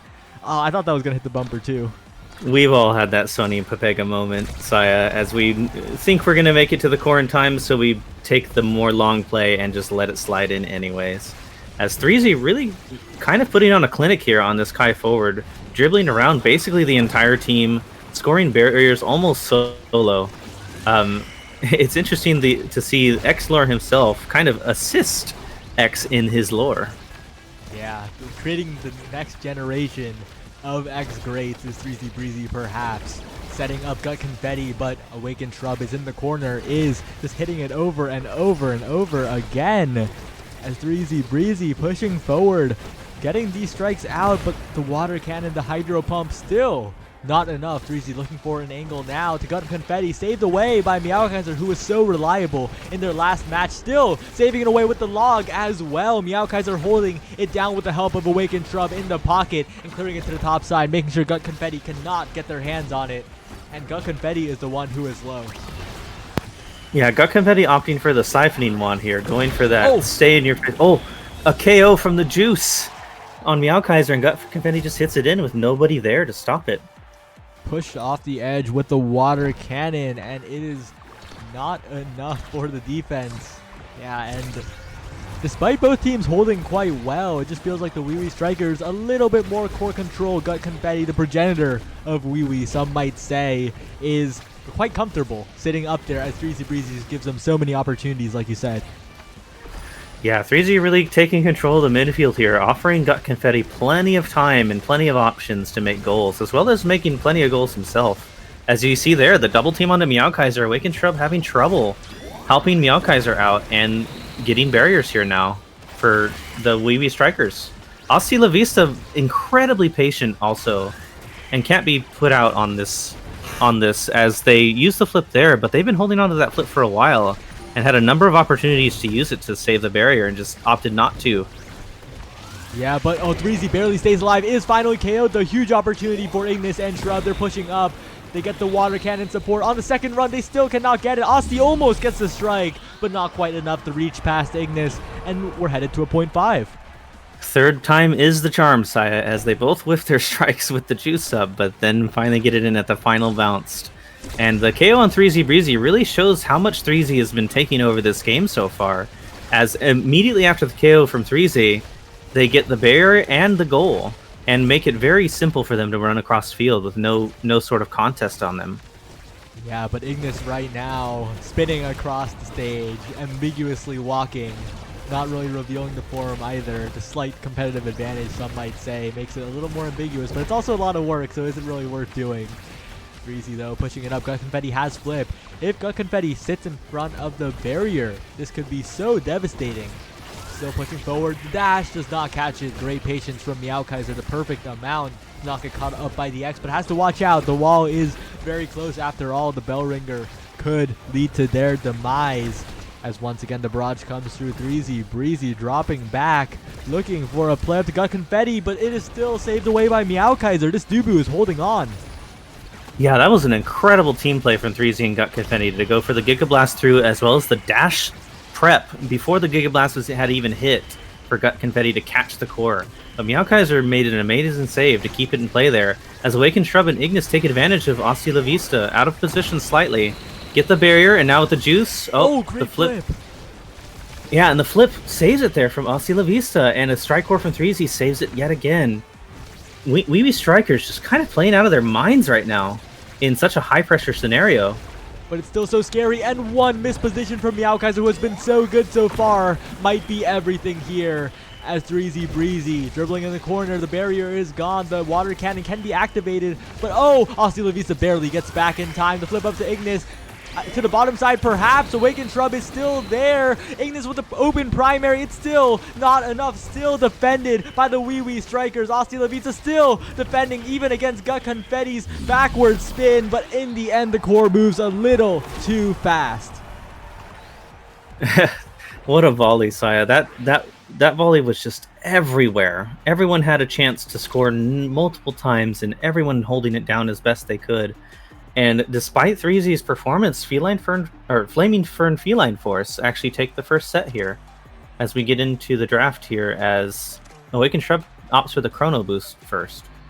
Yeah, it's a bit of an interesting draft coming in. Will Primetime be passed on? No, Stacks on Stacks passed to Osti's Atlas here, as, well, Meow Kaiser has started to spark. Only one spark available on this rotation, so honestly, a pretty solid scaling build for the Dubu. We'll see how that performs later. Yeah, and the primetime pick could be a little questionable on the X. They might see a lot less KO potential now. But if you're only playing for core control, it could see some decent play.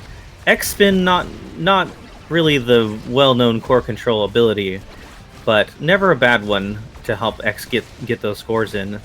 And with the range on his dash, it could be an interesting way to play around the Dubu's Tofu Fortress and logs that usually keep X from scoring in the first place. Yeah, and also keep in mind, even though it reduces damage, 2 primaries are still more damage than 1, even if the 2 are reduced. So definitely something to think about if Gut Confetti decides to bank them both for a bit of bursty action. But right now, trying to zone away Meow Kaiser from the core, still unable to do so. Ignis has the flip available, and Asti in a wide open net. 3Z taken out, and this Flaming Fern Feline Force squad is just scaling so well. Yeah, Ignis picking up the heavy impact on Kazan here is going to see a lot more KO power from the KO master himself. And 3Z might have regretted not taking Stagger Swagger in that pick, but Ignis gets a heavy impact kill on Gut Confetti there. And now it's a striker advantage for Awakened Sub and Ignis, who have already shown incredible pressure on both KOs and barriers this set. Yeah, it's a little bit scary now, but 3Z is there, immediately deflects the water cannon, doesn't let Inkies do Inky things, dribbles up, has the barrage, but it still goes to Asti, who makes the save, does not send it directly to Ignis. But Ignis now looking scary, the flip is available, the flip is used, great save from Asti. keeping the play alive. Now the barrier taken, the water cannon available. It will not even be necessary as 3Z sends it in, but amazing defense from Aussie to keep it alive. Yeah, Meowkaiser caught a little off guard by 3Z being able to catch that and strike it back at him, and just barely missing the strike cost the goal. As we see, Awakened Shrub and Ignis have put on so much extra pressure with the damage from Kazan and the damage from Awakened Shrub's Kai. The ult having to come out here from Hasta La Vista to just keep the play going for their team as they're getting pressured out and losing the barrier despite the secondary. Oh, and that's a little rough. Yeah, the expanse goes the wrong way. The barrier is taken. But with one good opening here, they can make something happen. Ignis, though, pushing up, gets the hook. Still saved away by Aussie, but in the end, it isn't fast enough. And yet again, it is the felines making it work. The Wee Strikers, they're so close, but the survivability is just a little bit not there. And that really just makes it so hard for them to match the core control. Yeah, and I think the Aerial's prime time is really starting to bite Gut Confetti right now. Oh. Aussie is taken out by Ignis, open primary into flip. It's looking so scary now. 3Z makes the save, but does not have a strike afterwards. Oh no, tragedy. It was looking so good for a moment. But in the end, it is yet again the Flaming Fern Feline Force still pushing onward. And now Ignis gets first pick with Twin Drive on the table, which you want to deny against Atlas anyway. This could almost be a game in itself with this pick alone. And I think Gut Confetti is really regretting taking Aerials and Primetime here, because X without damage is not that scary of a character to deal with. Oh, but if Big Fish... Oh, Big Fish is denied, of course. We'll have to take the reverb, but it might have all paid off if Big Fish was available. That size, in addition to the utility, might have been the little thing that they needed, but even that's taken away. Yeah, I think with the reverb, Gut Confetti can still scale, but they have to win these next sets to even get that scaling into play, and that's going to be very hard with an X that basically doesn't feel like a threat right now. Oh, but Gut Confetti is in there. The barrier is taken, and the dash is in there as well. Sets up the play with the water cannon, but the hydro pump will miss. The accuracy is not perfect, and 3Z Breezy now forced to commit so far ahead, but Meowkaiser has the clears, has the plays available. Now Gut Confetti walking forward, getting the spin, getting the strikes, covering the top side. 3Z looking for a play, but Awakened Shrub is covering so well. Oh, but Gut Confetti, the 1-2, the clear by Meowkaiser up into the water cannon is not what you want. And that slight mistake, should have cleared down, but Gut Confetti, well, you can't do that. The water cannon sends its regards, Saya. It is not more merciful than the airship. If anything, it is less merciful. As we see some good control here coming from Awakened Shrub. 3Z having a lot more trouble now maintaining the midfield pressure, with Ignis with the dash range and the damage potential means he has to play a lot safer. Yeah, the Twin Drive has unlocked Ignis. So much more mobility, so much more damage available. Just everything better for Ignis at the moment. But Aussie is holding it down. Meowkaiser is not looking invulnerable right now. Gut Confetti trying to find a place to get a hand on the core, but still it is looking so difficult. The flip used, saved away by 3Z for now. Aussie actually swapping roles with 3Z for a second. The save made, but in the end it is so difficult. Ignis now trying to be KO'd will just jump away. So many secondaries available, and it is Gut Confetti who's taken out by the water. Yeah, Ignis really kind of playing cat and mouse right now with both Hasta La Vista and 3Z Breezy almost getting the What a strike by Aussie! Strike. Aussie sent it through everybody, but in the end it is Ignis sniping through. Oh, it was so good. Sent it through 3 people. Got the barrier, but in the end it just could not hold on in the end. Yeah, goalie Breezy actually holding it down quite a bit on that point as well. But unfortunately, the power of Kazan is really starting to show here in this pick. Almost getting the KO there from the dashes, and does get the KO with the hook. No way! Lingering hitbox extended long enough, even through the elusive. And this is really, really bad news. The additional KO by Ignis. Oh no! The power of Kazan is shining strong right now. The heavy impact alone is enough to score the KOs needed to get these goals. These honestly pretty easy goals when it's a 1v3, and the one left is an X. Notable and incredible goalie character. Yeah. A little bit too much sarcasm, some might say. If any people are watching this, if someone is using too many adjectives to describe something as good, they probably mean the opposite. I do like my adjectives, Saya. As Awakened Shrub, just barely missing the Giga there, I think probably could have scored. Gut Confetti really is just having a heck of a time trying to get around this Dubu, despite having a bunch of core control kind of picks on the Awakenings. X does not have the ability to cover sideways angles that some other characters can, and does not have as good of stuffing potential as, say, a Juliet or an Asher. Yeah, it's a little bit difficult. Austin still making the goal line save, though, keeping the dreams alive, and the flips are available. 3Z, no! Slight miss angle! And that could be it, as Ignis trying to snipe it through the top side gets the special in the end. It will be the Flaming Fern Feline Force advancing to winners finals. Yeah, Weeby Strikers actually seated slightly above them. I don't know if the seating actually even mattered for this tournament, but fake. Yeah, it was kind of fake. But Flaming Fern Feline Force showing that they are the candidates to likely win this the way they're playing currently. Now, Kaiser saying, "I me tank in chat," and incredible performance from all three members.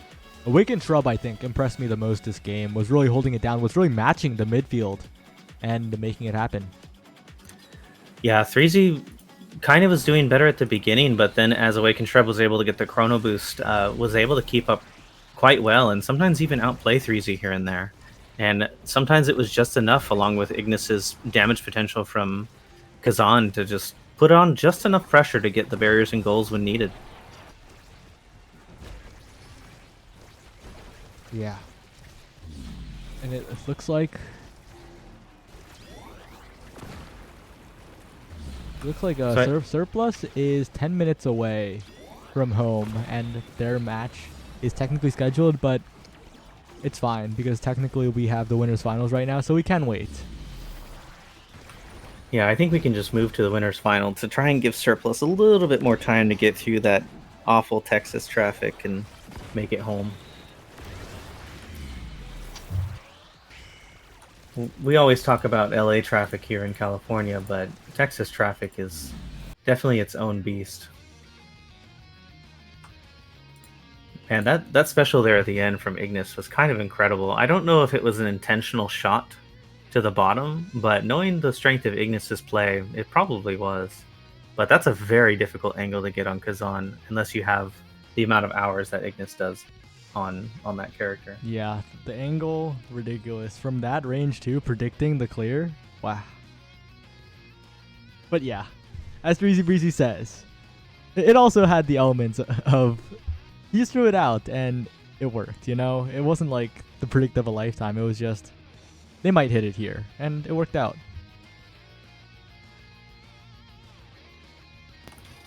Alright, so that leaves our winners final being Double Down and Flaming Fern Feline Force. Double Down looking pretty strong themselves, but I think they're gonna have their work cut out for them against the quadruple F team, as Ignis, Shrub, and Meowkaiser showing some impressive synergy. Despite likely, I don't know how much they play together, if at all, but they're starting to look like a team that could make a decent running at like even a different Starcade, or potentially even like a Big Fish. Yeah, definitely looking quite strong.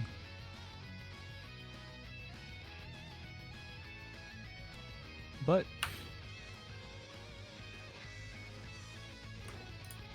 it's also cool to see Ignis in this tournament specifically because they notable, like 3Z is saying in chat, they are someone who kind of just streams solo queue almost unceasingly. Took a little bit of a break for a bit, and maybe Ignis can help me confirm this.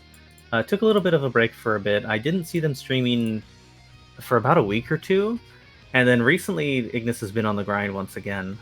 So it's good to have one of the pillars of the streaming and solo queue community back at it. Um, 07 to our solo queue soldiers. Oh yeah, there's a little bit of lore. There's a little bit of lore surrounding Ignis and tournament history.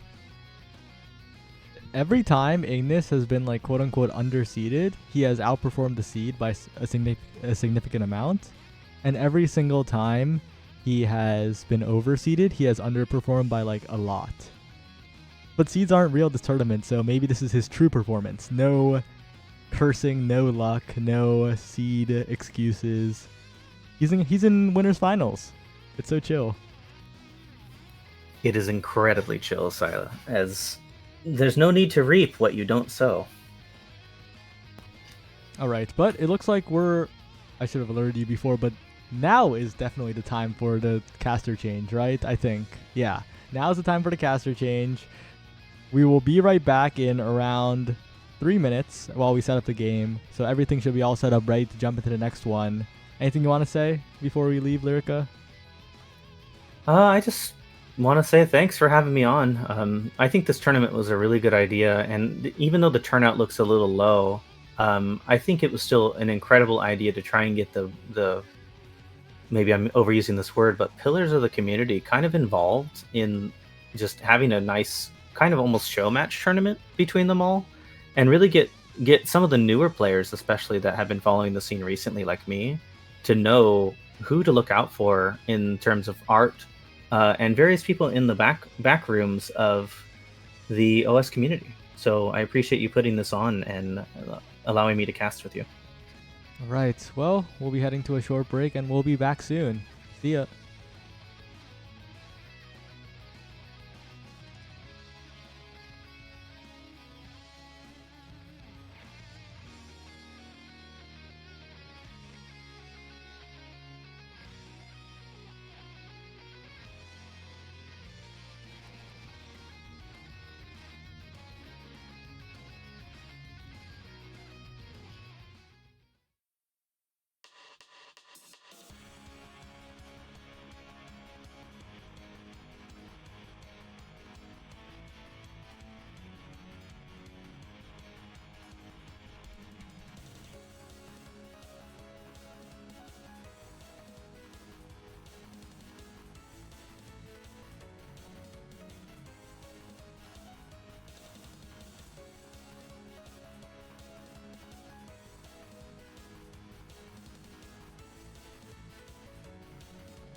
Hello, we're back. Checkmark Coliseum. I'm here with the everlasting Taco, who is no longer the random anime guy. Is just tacos, I guess.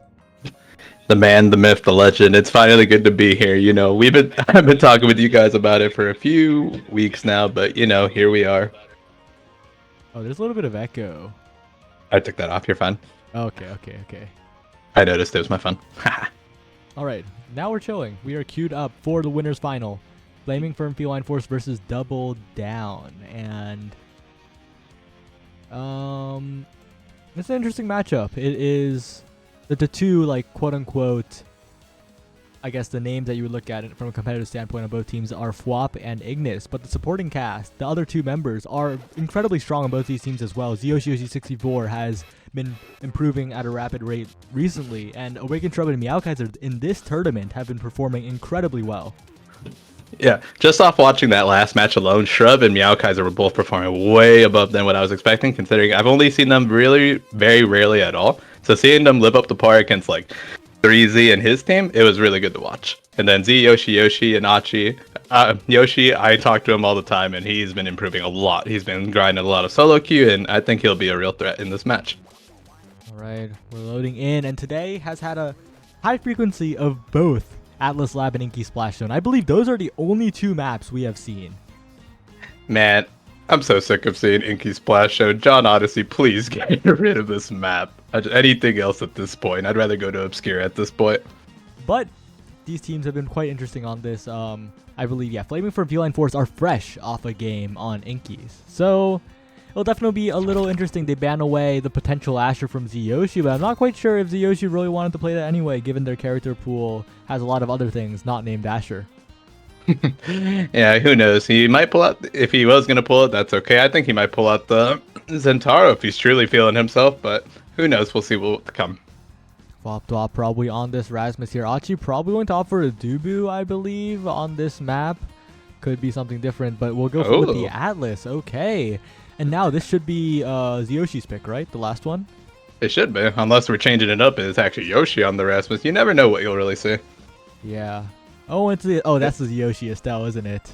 That's the Yoshi Estelle. Let's see it. All right, both these teams have been performing quite well. There's a reason they're in the winners final right now. Best of one throughout the entire bracket. It all comes down to this one Inky's game for who gets winner side of Grands. Wait a second, it is the Yoshi on the Rasmus. Wait, and what? Flop up on the Estelle. I got mixed. No way. You got mixed. Wait, it's Ignis, DC. Let's go. Ignis is Oh gone. man, damn, what a start. Oh, we got some emojis going up. We've had a lot of. We had to have a remake. We had an Achi losing power, and now we have Ignis, who is missing in action. I'm not sure. I think the game has been bugging out recently. Yesterday, in my one match alone, in like the whole day, there was at least 12 DCs, and throughout my day of solo queue. So, I think there might actually be an issue with the game at the moment.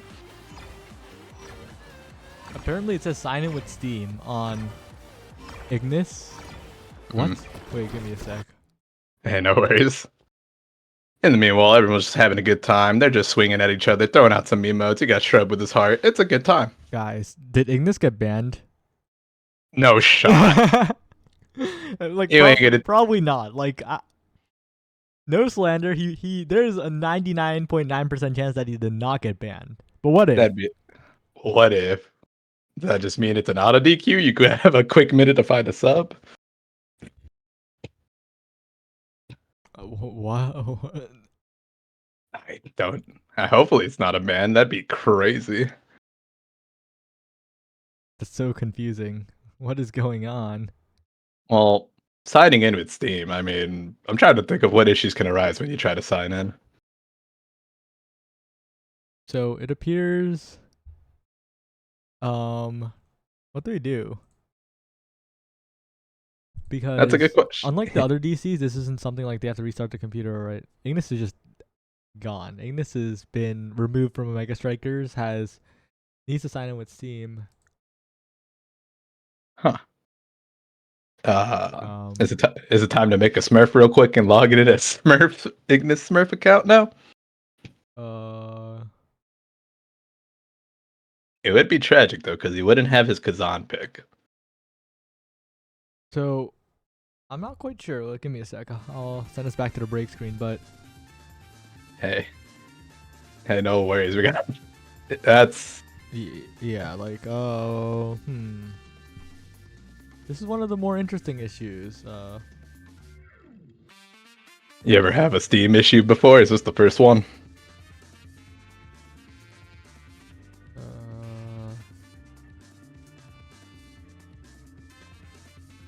No. I'm hoping Ignis gets his stuff settled. I'm hoping he didn't get banned, and I'm hoping his Steam is just he needs to maybe reset his PC or something, and it'll be fine. Oh, Ignis is back. Ignis is back. All right, it's Biz. All right, Steam's there. He is. And I said he was on the Console, but he's actually on the Zentaro because I have my glasses not on. Let me put those on real quick. Okay. And well, the return of Ignis and the kickoff by Achi, and we are getting into game. Meow Kaiser, watch out. ouch out. Although Shrub is on the Juno this time, it was not banned this time around, so it might make a great impact. We'll have to see how well it does in this game. Yeah, I do. The Kai really impressed me last game, though. Shrub was controlling the midfield quite well and actually said afterwards that it was the wrong ban for the WeWe team to do against them, but an amazing follow-up right away by Ignis. Achi not prepared, and unfortunately Yoshi being KO'd by the Hydro Pump. Yeah, Shrub had a really good blob there. He knocked out the barrier, and then it just kind of followed through from there. The Rever went on, and the Ignis was able to capitalize on it. Alright, but Taco, so far it's been a little slow. Flop trying to make the save, but unable to do so for now. Achi cannot get the timing on the primary, unfortunately. And Flaming Fern Feline Force slowly just starting to build their advantage yet again. They have looked so dominant throughout all their games. Yeah, even though we had the little issue at the start, it seems like the Quad F team right now has ended both the rounds in like sub 20 seconds. They are picking up the pace right now in this match. Picking up the pace indeed as Yoshi pushing forward yet again, trying to find a place, but this Rasmus, I feel like Yoshi not as comfortable on this pick. Just a little bit of unfamiliarity compared to other characters. Now trying to get a primary, but Meow Kaiser has been so consistent so far this tournament. Yeah, haven't seen Yoshi on his Rasmus. I mean, unless he was practicing in Knowledge Gap. Other than that, I've only really seen him practice on the Estelle, his Zentara, so this is a completely new pick to me, but I'm sure he might turn it around here in this match. Oh, great save by Achi against Ignis again against Ignis, but the slime finally is there still. Slightly off target. Oh, what a good... That's an unfortunate core flip. Hits him up with the Jakar fade away, but we'll see how the match continues on. Good jump by Shrub, keeping it up. Ignis is going in, almost hits the shot in, but Achi with a great save.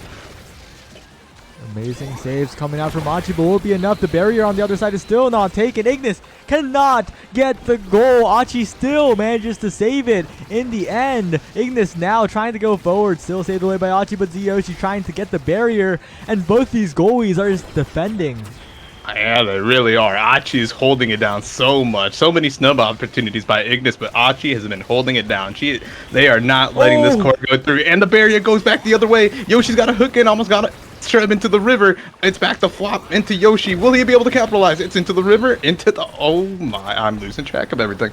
Yeah, unfortunately unable to capitalize on it this time, and Achi will have to do heroics yet again. Hits through the slimes. Oh, it goes around the world and still saved away by Achi. Now Yoshi almost on a flip, working on it, has the flip available and misses the flip. One more chance provided by Achi. Hit around and still not quite enough. Meow Kaiser makes the saves. Awaken Shrub with the slime, and despite the heroics from Achi, it will be Meow Kaiser who holds on for just long enough.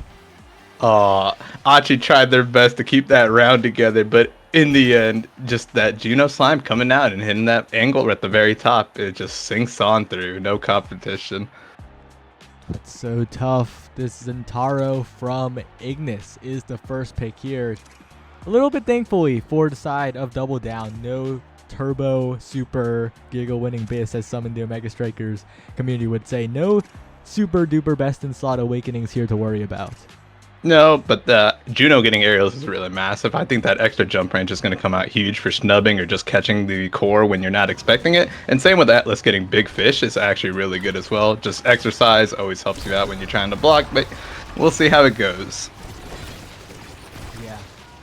And now it is once again.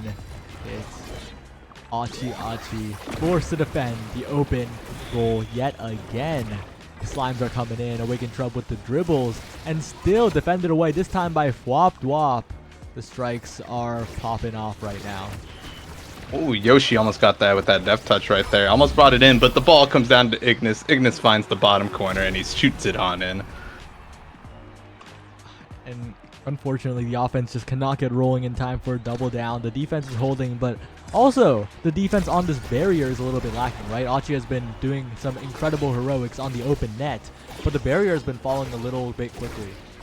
Yeah, I don't think that's really on the fault of Achi. I think Shrub and Ignis are really playing well together. Their passes, their coordinations, they're snubbing the core when it's about to get into Achi's face to make sure she has no chance at blocking it. So I think they're just playing really well together. But there goes Shrub off the map, and we'll see if fuck. We'll see if Fwop and Yoshi can capitalize. And Yoshi does capitalize on it. And the core flip goes down. Hit him up with the tank on me. Doesn't lose his life either. And he'll have another flip for the next round, possibly. Yeah, those strike wars are what you need to win to turn these defenses into point wins. And once again, now Fwop pushing forward, but the combined defenses of Meowkaiser and Shrub. Yoshi with the amazing pull. That's what we need to see. Wins the strike war yet again. The water cannon is out in full force, and will get the strike at the right timing. They have their first lead of the entire game in this set. Yeah. Yoshi's going real hard this set. He's taking the core. He's winning his strike wars. He's getting those barriers, and he's making those shots. Yoshi's doing it all right now. Oh, going for the core flip right away. Blocked by Meowkaiser, but right back to Fwop. Fwop defends that. Yoshi is able to get the barrier uncontested. Oh, he's got the hook, and he goes off. Yoshi dominated that set. No questions asked. He's showing us up on this Rasmus. I was a doubter until like 3 minutes ago. I was a doubter until honestly like 2 minutes ago. I'll be real. And now it is Yoshi Rasmus' first pick. Let's see, what do we got here? The quick strikes is massive on the Rasmus when you have... Oh, he's going for the twin drive. Got to deny that Atlas. Very true. Atlas. No fun allowed. No fun allowed, but he still does get the quick strikes. Always really nice to have as the goalie. Extra strikes are going to make you get more extra saves. They can't deny the tempo swing. They have to deny either the super surge or the tempo swing from Ignis. They have to leave one up, and this Zentaro might be a problem. I think so. Honestly, sometimes I do opt in for the tempo swing myself. I don't know. The extra damage you just provide with the tempo swing compared to the super surge sometimes is really massive. So we'll just have to see if Ignis is able to capitalize on maybe some KOs with that tempo swing. We'll have to see as Shrub now with the slime, and yet again this barrier taking efficiency like you said, and Ignis with the follow-up. Awakened Shrub just kept the core under lock. Yeah, Shrub and Ignis are really, really good together. Their coordination is top of the line right now. They are getting these barriers like it's nothing. Absolutely well played coming out from them. Meowkaiser misses the strike, but the bounce is so favorable. Doesn't even need to hit it in the first place. Achi now getting the save, dodging the slime, somehow dodging the primary. Fwop dared to save it as well. The defense is good coming out from double down, but can they get the barrier is the question, as Achi almost gets KO'd by the primary from Shrub. And Shrub smartly just containing the core yet again, does not go for the obvious shot. No, I mean, in a high stakes moment, sometimes when you're in the middle of the game, sometimes the obvious shot is, you kind of don't notice it when you're doing it. We all have those moments from here to there. Core flip denied by another core flip by Ignis, almost killing Achi in the process, but they're healing himself right now. They should be able to hold on just a little bit longer. The river's been activated while Kaiser's holding the fort. Fwop has his egoist proc going on, almost shot Ignis off. He's just holding on right now. Yeah, and Achi, she was so low, right? She was 1 HP, but somehow Ignis does not get the KO. The healing was just enough, and Fwop Dwop is just enough to get the barrier. Now has the flip, has the water cannon, has the river, as you would call it, but the flip goes wide. Achi still makes the save, though, and the water on the other side. The river sends it even further. Awakened Shrub to the bottom corner. What a shot! Oh, nothing you really can do about that. Fall right into a perfect angle, send it right to the bottom corner, and even with the expanse, it's just not enough to reach that core. Alright, and now the meter's looking low on the side of double down, 1 point away to take the set from the side of the Flaming Fern Feline Force. Ignis controlling the bottom side. Awakened Shrub on the top. So many strikes. The primary pressure is too much for that barrier as it is taken. But can Yoshi do something here? No spin available. It timed out. and it's just looking a little difficult to dribble around, but Meow Kaiser is there to save it. Yeah, Meow Kaiser's been holding down the fort really well. He hasn't really lost really much of any barriers besides in that last set. Usually, oh, and it just sinks in. Ignis found the primary and he sinks it right in. There's only so much Achi can do to hold on before it just sinks on in. Yeah, Achi has been consistently good, but in the end, that slight misstep, unfortunately, is what leads to this potential final set of this winner's final. And some really good awakenings here. Holy. The Chrono. Oh, it's interesting. Not the heavy impact or the rapid fire. That is. No, so the additional 1 dash range awakening does unlock the Zentaro, and I guess Ignis thought nothing here is like worth enough for me to go it over. I guess that's fair. He did get denied the super surge, so I guess having that little bit of more damage range is always going to help out with you. And then Atlas with missile prop. One with Dagger Swagger. Pretty good awakenings right now. Maybe they're going to be able to survive the damage that they were also taking without having to burn their ultimate as well. Yeah, don't sleep on the missile prop Atlas when it gets unlocked, when it's getting those primaries sometimes. And those slimes a little bit too slow to reach the core. Zyoshi winning the strike war, and this is what you need, but Flop Flop getting KO'd is not. Zyoshi with the dribbles. No cooldowns left. And Ignis now faking a little bit of pressure, trying to get Achi to panic strike or anything, but instead we'll just line up the dash, and with that extra range from the Chrono, it's looking so scary. Yeah, Ignis is proving me wrong with that Chrono boost pick, just immediately sinking it in with his dash right after I called it out. He's showing why I think he's the best striker right now in this little tournament we got going on right here. He is definitely performing quite well. Achi, oh no, so low. Ignis wins multiple consecutive strike wars, gets the primary, and gets the goal in 6 seconds. Yeah, when the rounds, I'd say most of the rounds in this set, or in this whole match right now, have been ending in under 20 seconds. It is a very fast-paced match, but then again, it is Inky's. Once the barrier drops, you have access to Hydro Pump, Water Cannon, whatever you like to call it, and it just makes it so much more easier to score when needed. Yeah, definitely a very, very back and forth map. Basically depending on kickoff. That's why some people think Luna goalie is secretly good on this map, because you just like all in, you YOLO on kickoff. Yeah, no, honestly, the people with the really a good amount of range and damage sometimes I feel have a better chance of just knocking out the barrier right away, just because you eat so much damage. Either you force a player off the map, or you just knock the core in on accident because you just see all the AoEs fly out and hit it. Right, but barrier advantage for the first time in a while on the side of Double Down. Can they make it happen? Ignis is controlling a lot of space, though. This Juno is so annoying to deal with for Double Down. Awakened Shrub playing it so well, jumping through as well. Those aerials you talked about, so much reach on the map, and they just cannot get it out of their half. Yeah, it really can, but Yoshi's got the core now. He does have the core flip, sinks it down on the bottom. Nothing Meow Kaiser to do to stop that one. Perfect shot by Yoshi. Ticked over to overtime. They had just enough core speed to overwhelm Shrub's midfield control. And usually you'd think the Juno is the overtime pick, but this time it was the opposite. Oh no, this could be it. It only took like 3 seconds, and they just pounce on the core like you said. They threw out the AoEs, and that is it for winners finals. Fastest round of the match, and it's the one that ends the game. Ignis hits everything he needs to and just sinks the core right on in, and that's the end of that match. Oh, Quad F is showing us they are no joke this tournament. They are pulling on through like it's nothing.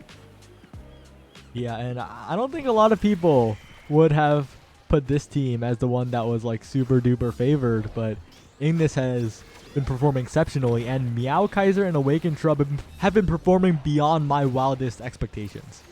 Yeah, honestly, they're putting a clinic right now. This team showing up like Luca was saying earlier, this could be a really good team to put together if you're going on to like Primetime Tuesdays or Big Fish Fridays. This is a team that could actually do some serious damage to all the other teams that are in there. I don't know, what a match. And the Juno is, like I said, what do you do now? I mean, when you have the Juno, you have the Kai, what are you trying to ban here? I guess it depends on the map, but this Juno was so impressive with these slimes, able to break the barriers alongside Ignis's and Taro. It's kind of rough to think about what you're going to do against this team. Alright, but now it is waiting for Wee Wee Strikers versus Traffic. We're waiting to find a winner. Will we see Dylan Surplus? We waited for Dylan Surplus to get back from the traffic jam, the 2-hour extra. But Will they be able to make it out of this losers quarters matchup against the Wee Wee Strikers? That is the question we have right now. Oh, who knows? We're gonna see it. Hopefully the traffic jam does not last any longer than it needs to, but that is Texas traffic. I was just there 2 weeks ago, and I can vouch the traffic there is quite horrible. Yeah, but the game is still going, hoping for a bit of a close one there. There are only 2 off-stream matches in this entire tournament. Everything else is on stream. And we're waiting on one of them right now as Czech has taken it over a wacky waving inflatable arm flailing tube man. Unfortunately for General Twee _42 and Katra Moment, they could not win against Trick, Zonseki, and Oppose. Alrighty, Zonseki. I haven't, like I said, these matches have been offline, so I haven't really caught. I've only caught a lot of the on-stream matches, so I didn't know how the match was going or how the teams were doing. But it sounds like a team of Zonseki, Oppose, and Trick sounds really scary as well.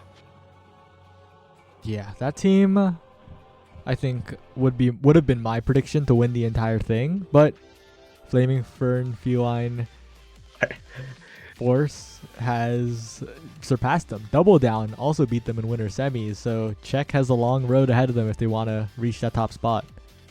You never know. The bottom bracket has some really good teams, so it's just a matter of seeing who's going to come out and take on Flaming Fern Feline Force. I'm going to need to practice that a few times if I could say it without saying Quad F. Awaken Shrub, you know what you did. Don't apologize. You need to own it. It being hard to say is fine. It is quite hard to say. And someone asked me a question earlier, so I'm going to go find that. Favorite taco style? Mexican style tacos with al pastor meat is always my go-to. Ooh, That was for you. Al Pastor. Okay, I'm a fan. Big fan. That was for you. Who said that? Nubsta. That's for you, sir. Al pastor is my go-to. Number 1. Quad F does sound very... Honestly, Quad F does sound like a decent team. I'm just going to keep going with that. Thank you, Shrub, for making me feel okay calling it Quad F.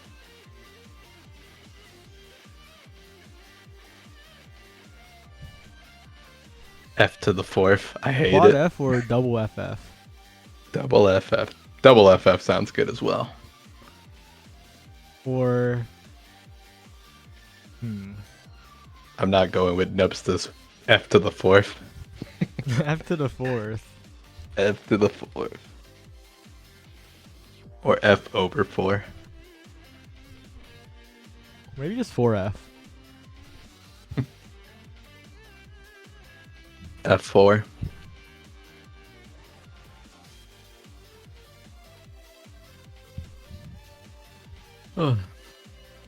Right, we're waiting for Wee Wee Strikers versus Traffic. We'll see who makes it out.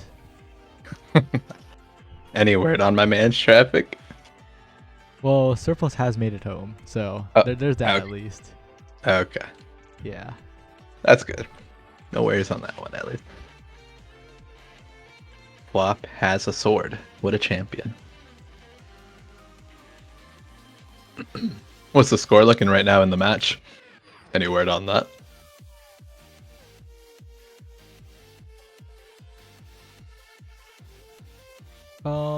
No. They're playing. That is all I know.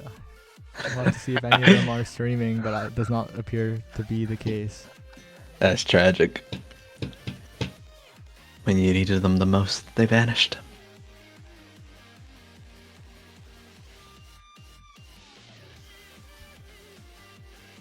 Hopefully it's not too long of a wait, and it's just... We're gonna just imagine it's on set 5.5 right now. Oh, wait. Rekos is streaming. Okay.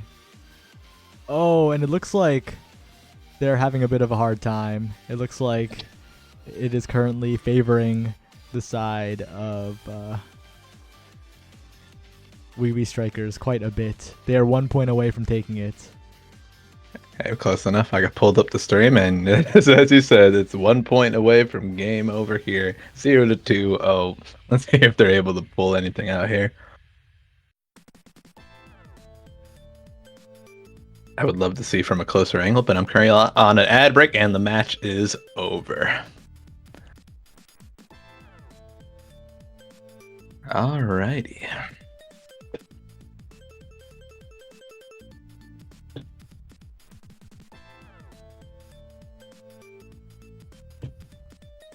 Sadly for traffic, this is the end of the road. Sadly, traffic has fallen.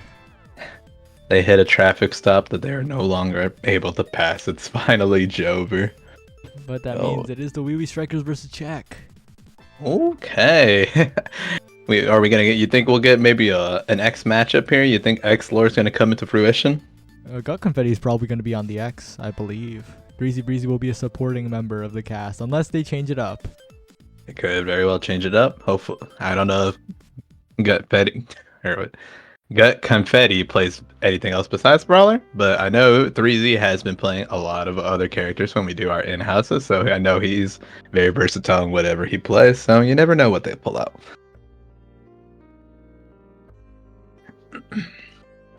Okay, loser semi. Wee Wee Strikers versus Czech. Alrighty. Pull up my stream here, get ready.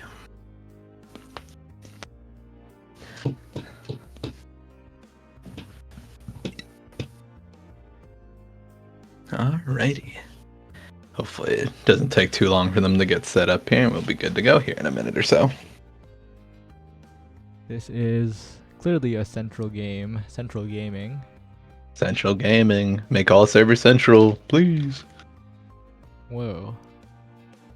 Unfortunately, a greater power than Odyssey Interactive is against us in the all central force. Amazon itself. Damn it. AWS does not have main servers in Central, only East and West. That's a tragic thing to hear. One day, may there be a lord who brings us the all central servers one day. Alrighty.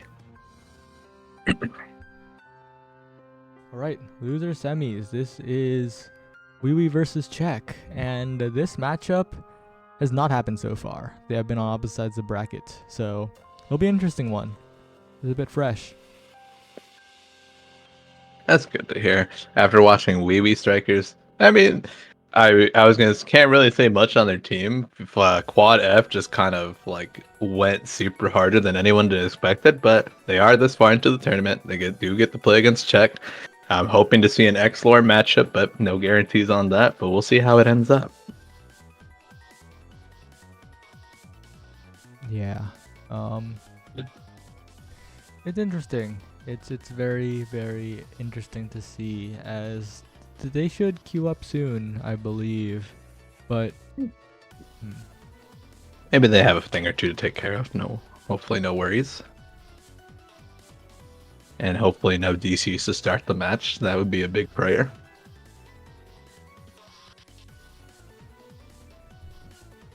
it is quite unfortunate though that we didn't get to see more of Traffic. I would have liked to see Red Coast, even though he was on high ping. Yeah, that is just how it is. High ping really does make an impact when you're playing in these types of matches. Speaking of Red Coast, he has just raided.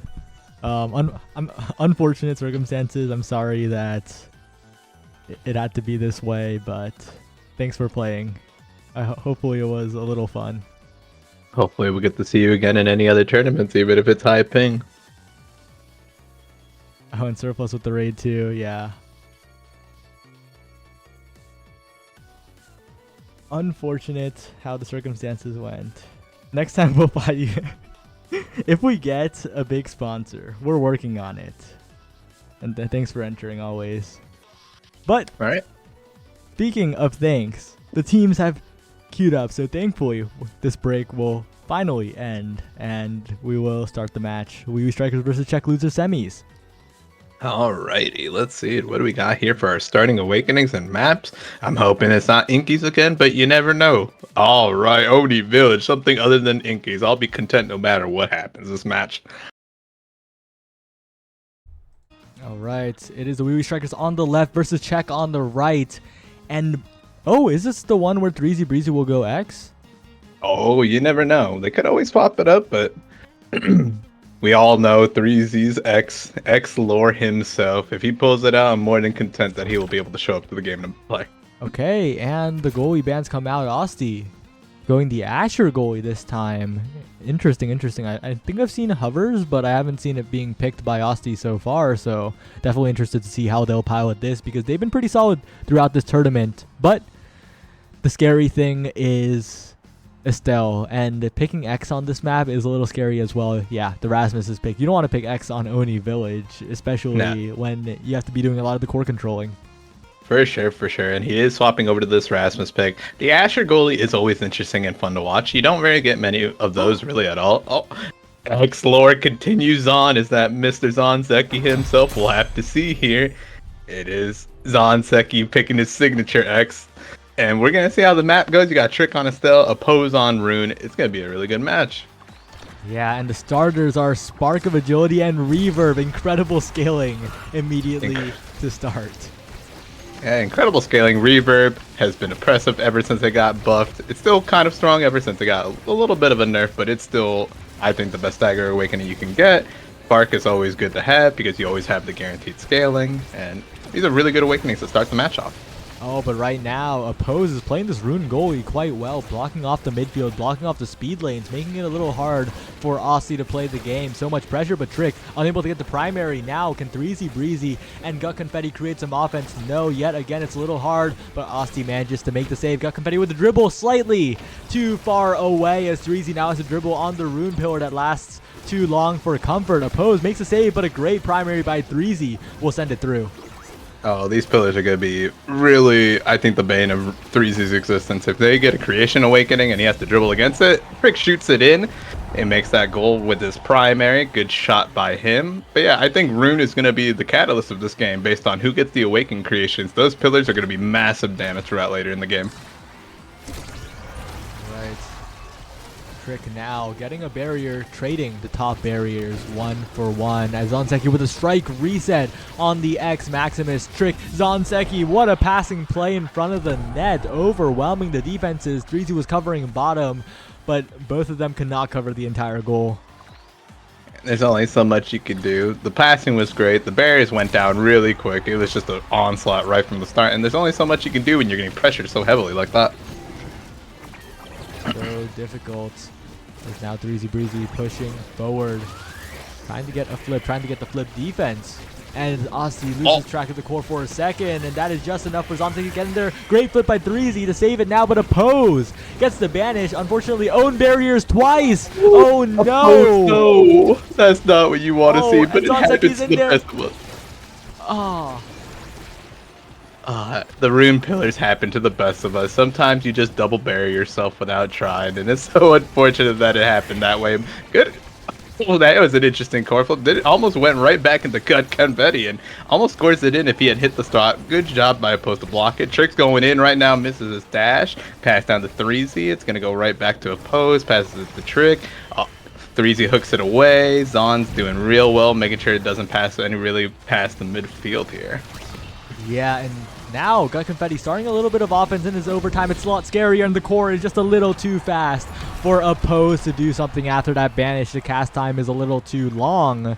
And, okay, maybe a bit of a turnaround. Unfortunate that it had to happen with a double self barrier, but Oppose shouldn't be too mad about that. They were defending quite well other than that, you know? Yeah, they were doing really well for the first two rounds, and you know, one accidental barrier just takes it all out, but that's okay. Happens to the best of us. Hopefully he doesn't let it bother him too much, and we'll just get going right now. Zon and Trick are trying their best to get the core back. Post sends it right back down to 3Z. Trick is doing really well defending it. That pillar sends the core back and forth for quite a few times. Oh! Alright, the last barrier's been taken. 3Z and Gut Confetti are doing real well of putting the offense back the other way.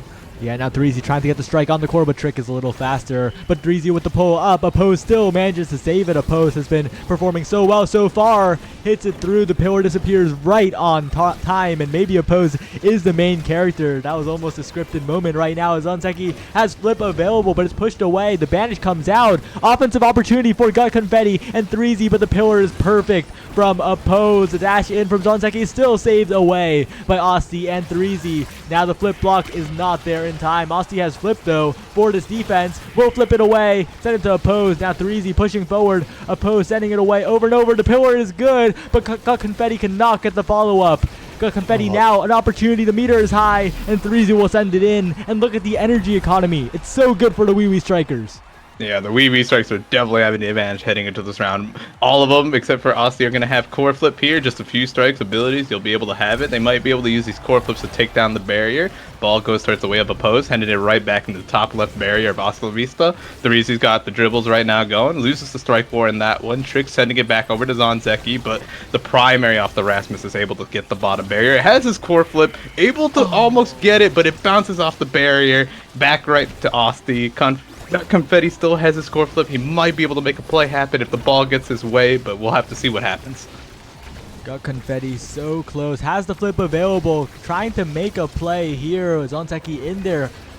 Pressuring Asti so much, but Asti is still holding on to that barrier, the crucial barrier that might mean the difference between this point going over to either team. These rune pillars from opposed have been so good, so disruptive to the 3Z dribbling offense. They're trying to get it to Gut Confetti, but they cannot get the flip in front of the barrier in time. Yet again, Asti trying to push up a little bit, trying to make the pressure even stronger, but still it is so hard to play against. This Trick now trying to win a strike war, still defended away by 3Z and Aussie. Got Confetti trying to get into position, but yet again it is just sent away. It's so difficult, and Zonzeki finds the perfect bull rush. Oh man, they're doing a really good job of keeping the ball away from Gut Confetti. He's not really getting the opportunity to use his core flip. He's trying to find a perfect opportunity to use it, but if he keeps on trying to do that like that, he's just never gonna have the chance to use it, and the core flip will go to waste, sadly. All right, and quick back checkup on who these people are. Trick, a bit of an Omega Strikers streamer, streams solo queue quite often. You'll probably see him live quite often. 3Z Breezy, the closest thing to a pro player that Omega Strikers has in the playoffs of the North American Strikers League, when the playoffs are this weekend, is part of the Sundubu Strikers. Aussie La Vista, a caster, Smash caster, I believe. Oppose is an artist who is quite cool, actually. Check Oppose out. Zonzeki, bit of a video maker and also quite a solid competitor in his own right. And Gut Confetti, an artist, creator of the Wee Wees, the progenitor, I believe. Right? I believe so. I believe so. And the starting awakenings, because someone asked, it was Reverb and Spark of Speed. I cannot speak right now. And then as for the awakenings that were picked up, Asher did get the 1-2 punch. 3Z got his chrono boost. Gut Confetti got fired up. And then the big one though was Trick getting Hot Shot, which Estelle with Hot Shot is always going to be sending that core flying away and getting their cooldowns back a lot faster than usual. Wait a second, but I think that Austin 1-2 might actually be the difference maker that creates a lead for the Wee Wee Strikers as Dreezy Breezy gets the top barrier. Austin, the main thing to point out for Austin is that the second strike, if you're ping-ponging it or if you're dribbling it, or even if you strike it twice, the second strike sends it so fast that it's basically a guaranteed clear. And with that, I think the defense from Austin will just improve so much. Yeah, I do agree. Honestly, I'd like to see his 1-2 punch as like a lesser version of Hot Shot. It still sends the core flying away if you're able to hit the core twice right away, and I think it's just as good as if denying the Hot Shot or getting something else. It is a really good pickup. I believe it. And we're just going to have to see what happens here. Zonzeki uses the core flip, blocked by 3Z. Right back to Trick, uses the other core flip. 3Z uses his own, almost gets the barrier off. Right back to Gut Confetti. Over back, and Trick is able to snipe the bottom barrier up. And Zonzeki wins the strike force, sends it in. And that's a point over to Zonzeki and his team. Oh, a little bit unfortunate. Asti misses 2 strikes there, and that is enough for Zonzeki to capitalize. But the meter is looking good for Gut Confetti and Asti. Can they make something happen here is the question. But Oppose, yet again, these pillars are stopping the offense. Incredible patience on them. Zonzeki with a strike reset as well. And now 3Z is the one getting bullied, but the pillar interaction comes through. A barrier is taken, but Asti cannot get the clear. Sends it straight to Zonzeki, who is continuing to score in this game. Zonzeki is showing up on this X. He's breaking all these barriers. He's winning all his strike wars, and he's able to shoot the core into the upper barrier area and able to make that shot. And now Checker are 1 point away from taking the second set, and they're looking to be in a really good position right now. And if the Awakenings go their way, this match might be over if Checker are able to win this point right here. Yeah, that might be fatal here as Oppose goes in. Trick now dribbling, but again, this opposed Rune goalie has impressed me so much so far. Great pillar placements, disrupting the offense of the Wee Strikers, not letting them really do that 3Z breezy core controls all over the barrier type of offense nearly as much as they would have wished. Zanseki is in there, stunned away by the pass splitter though, and they're going to need a lot more of those kinds of saves if they're going to hold on. Yeah, core flip goes wide to the left, just trying to make some space for his team. Gets banished, not really doing much. Zanseki gets core flip taken off the field by Aussie's core flip, but they do lose the barrier in the process. Trick almost snipes it in, forces 3Z to use his own core flip. And now, even though they're down one striker, I think the advantage is still in Czech's favor right now. They're keeping the pressure up down Zanseki. Yeah, unfortunately a slight mistake. After the KO, a Trick just capitalizes. We're going to the third set. At that point, it was in the Wee Strikers' hands, but unfortunately, it slightly slipped away.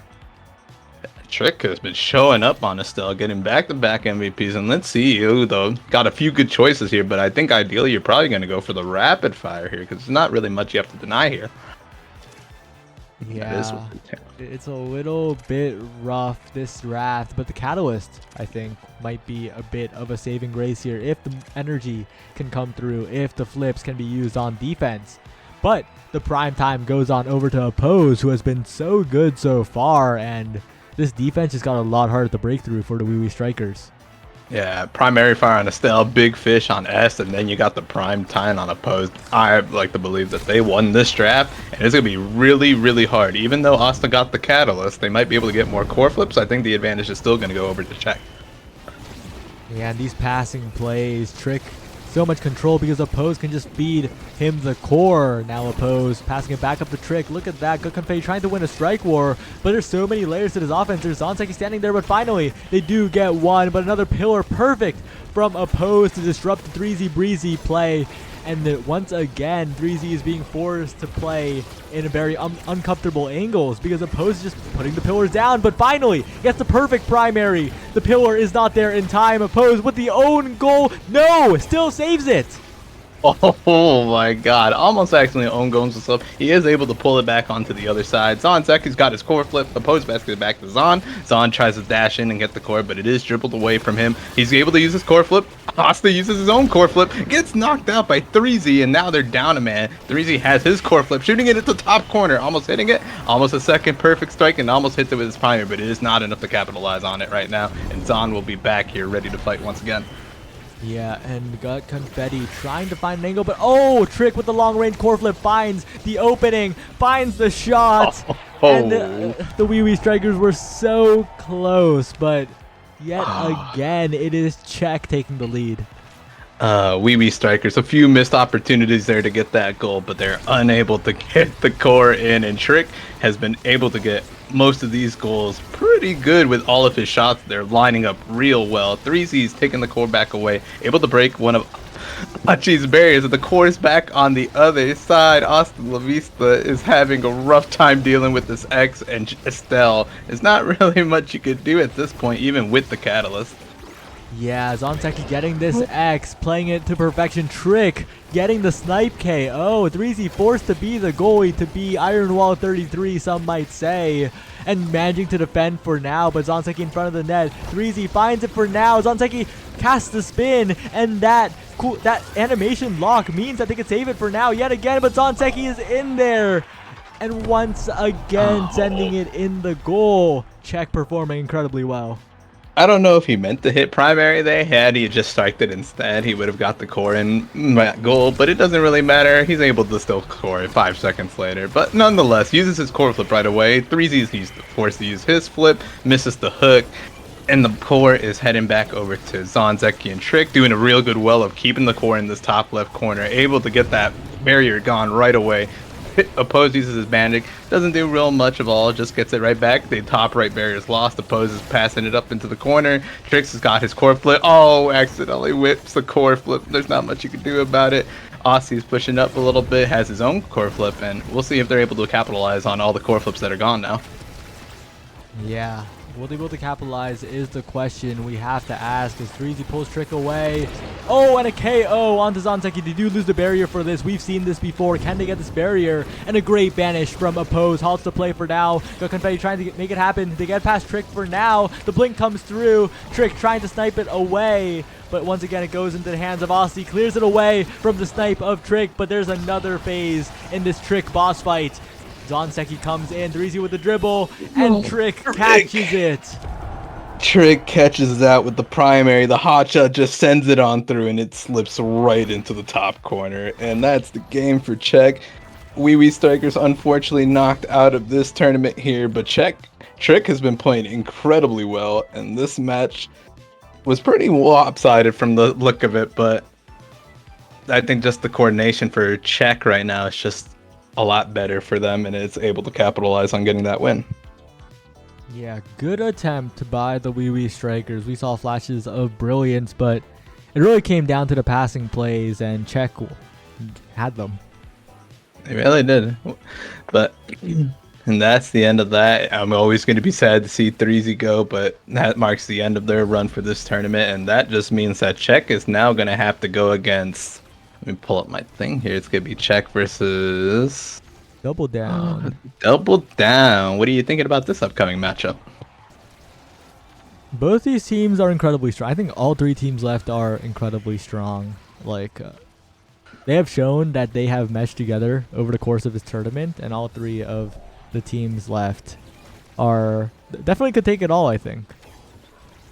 Yeah, I'd like to think that these matches are going to be pretty well put against each other. I like to believe the characters that they play are going to be pretty well suited to play against each other. You think we'll be getting another Z Yoshi Rasmus, or you think we'll be seeing his Zentara or him going towards the midfield this time and having Flop doing a little bit of the brawler action or such?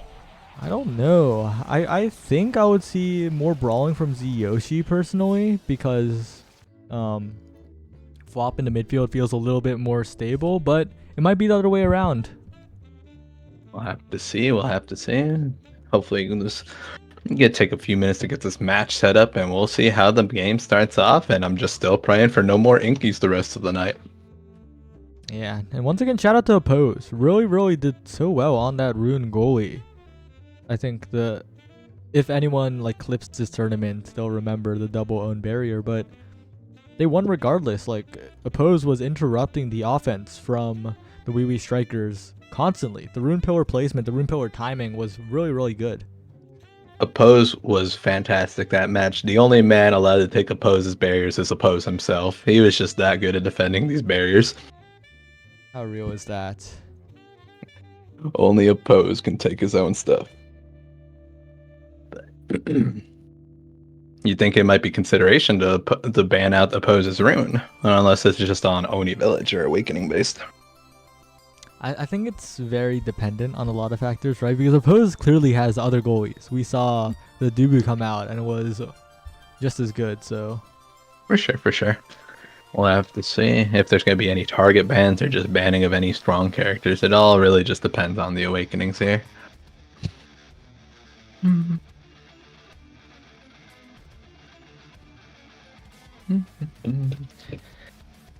Zanseki with the GG's all was a very fun match to watch, and I'm always a fan of X-Lore being in these games.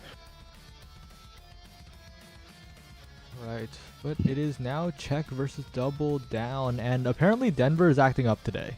Denver is acting up a little bit. We are going to fall back to Dallas, which may change a lot of people's projections of this match.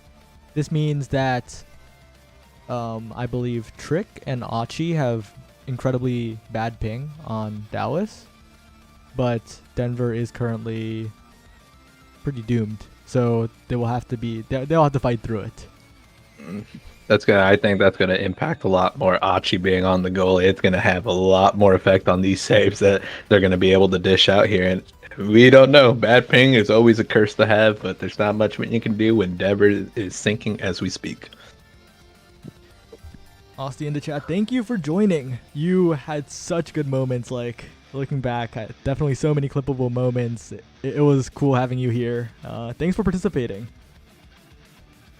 Aussie, it was always good to have you on here. Hopefully, we'll see you again for any later tournaments. Maybe not just the checkmark ones, and we'll hope to see you back. Maybe even casting one of the tournaments in the future. Maybe, perhaps. We'll hit you up. But Double Down versus Czech should be starting any time now as teams are getting queued up. And you said you don't want Inkies, but I personally don't want Atlas Lab. As good of a map that Atlas Lab is, we've had it a lot today. Yeah, I mean, Inkies and Atlas, I think. Let's just have anything that's not just those two. I would love to see an Obscura here, quite frankly. That map is always a fun time for everyone involved, in my opinion. Yep. Sometimes they just stop working properly. OS servers, baby. It's just a Denver one, though, which is kind of crazy. The other servers don't do that. That's kind of crazy, actually. But it's fine. We work through it. We figure it out. It's not like this is the most, like, it needs to be the most competitive. This is a... Like, This is for fun. This is a tournament that is for fun, okay? Yeah, this is the verified tournament, baby. We're just having a bit of a good time here. Night market. Yeah, we'll probably be picking the Dubu, right? Oppose. Dubu is so good on this map. Oppose's Dubu is very solid, so definitely the pick I think I'm going to see here. All right. And interested to see what they're going to be banning here. The Dubu is always quite strong on night market, but you never know. Maybe they pull out the pocket rune again. It'd be fun to see again, as always. Izan being taken away as well, but that just still leaves any of the other brawlers ready for Izan Zeki here. Yeah, Zanseki's just going to be very comfortable on this X, I believe. And Rune coming out from Trick, okay. Bit of a curveball as Juliet. Is this the flop Juliet?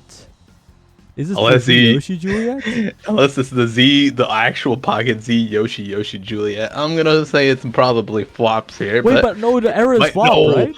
Yeah, I was going to say I see error and I'm like, no, that's got to be flop, right? Is this the Z Yoshi special? Z Yoshi special might be upon us as we load in, and it is. Wait, it's Achi. Oh, wait, this is the tech. This is the tech. If you're on bad network connection, you play Aragoli. This is the tech. This is the tech. True, actually. Wait, no, Achi's yeah, right. They're midfielding right now. We got Flop in the goalie spot right now. Wait, what? The role swap. Not even the goalieing. The ping tech is ridiculous coming out from the side of Double Down. They are prepared.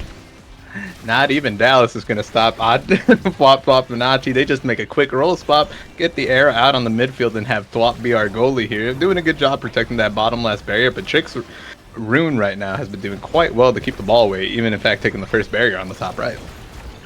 And Achi shrinking oppose, making the strike war much easier for Yoshi, as Flop has gone to Narnia, has gone on a trip to another dimension. Zanseki taking the barrier, saying thank you, and now threatening the goal.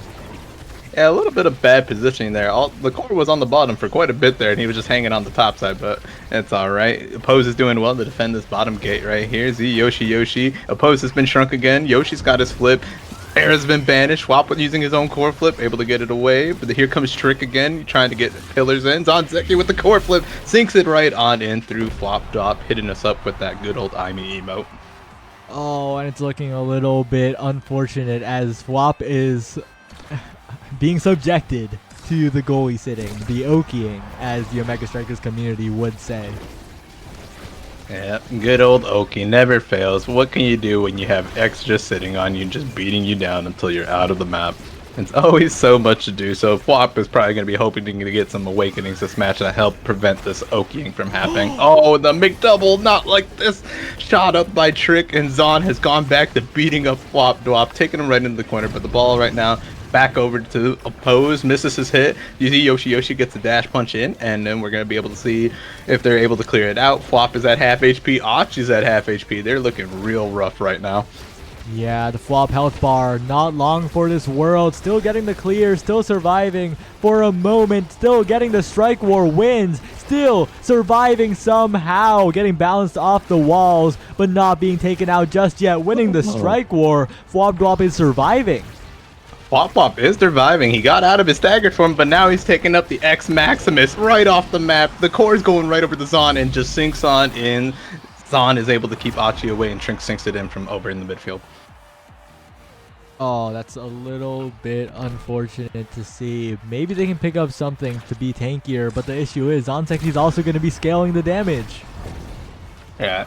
it's kind of like you have to focus on keeping Flop alive, but at the same time, you're going to have to focus on keeping Zanzeki not getting the awakenings he's going to be looking for. Achi's already pretty much dead here, and the barrier's taken away with the core flip. Nice shot, but they're able to keep it back over. Opposed loses a barrier, uses his core flip, almost takes it back in this corner. Achi is able to redirect it from the missed shot, and up it goes into the top left corner. Yeah, this is what I thought it would be. This is what I thought it would be Achi playing Aragoli here. I think that is just correct. I think Flop should be playing midfield here and they should swap, because even if Achi's on high ping, Flop has much more freedom if there's just a body in the goal. It's something that they might be able to discuss while they're playing in game right now, but they are able to get these barriers right now, and Zahn has gone back to beating up Flop in the corner. He's going to lose half his HP, but nothing too bad right now. Z Yoshi with the angle. Hits him with Tenkaimi. Never mind. Achi in the midfield is setting up these plays for Yoshi quite well. And Asterisk is on one of the bands in that order. Achi's showing you up. Must have heard you say something, because they're going hard right now. And Yoshi's Juliet's doing well at getting these barriers away as well. And that's Tofu Fortress burned. That's the log burned. The cooldowns are slowly ticking away. Opposed is making these saves, but at what cost? The health bar is looking low as well. Flop Dwop barrages the wrong way. Unfortunately, the wrong predict. But Yoshi, a pass. And from the jaws of a 2-0, of a 3-0 set, they reverse sweep. What a fucking shot. Shoots it right into the slip corner. I think Dubu was in the middle of rolling, so he was unable to stop that, and it just slips on by. And Yoshi is going to have a fucking blast with these awakenings. Yeah, Yoshi getting the 1-2 punch on Night Market. That is a mess. If Achi denies specialized here. Yes! Yep. They have lowers. They are nowheres, and then if Flop's just able to get big fish here, it's gonna be, or reverb are gonna be great picks for him. Able to survive longer. Yeah. Oh, what a good draft. This was a fantastic draft. Oh man, Yoshi getting 1-2 is gonna just be possibly knocking people off with just a full combo if no one uses their elusive here, and Flop's gonna be able to have more of it. Oh, hold on, Achi's DC. This is quite unfortunate here. Okay, so Achi has called a timeout because some stuff has happened. So don't worry, this is not the first pause we've had. This tournament has had quite a few, both human and non-human caused incidents where we have to pause the game. So this is not out of the ordinary. My favorite was still Ignis's Steam issue that I thought was going to be tragic if he wasn't able to come back. Yeah, this is pause number 5. Awakened Shrub has maybe been counting, but it's okay. We'll get through this together. Now we just gotta sit here and hopefully everything's alright with Achi. Nothing too serious here, and we'll be seeing them back here momentarily.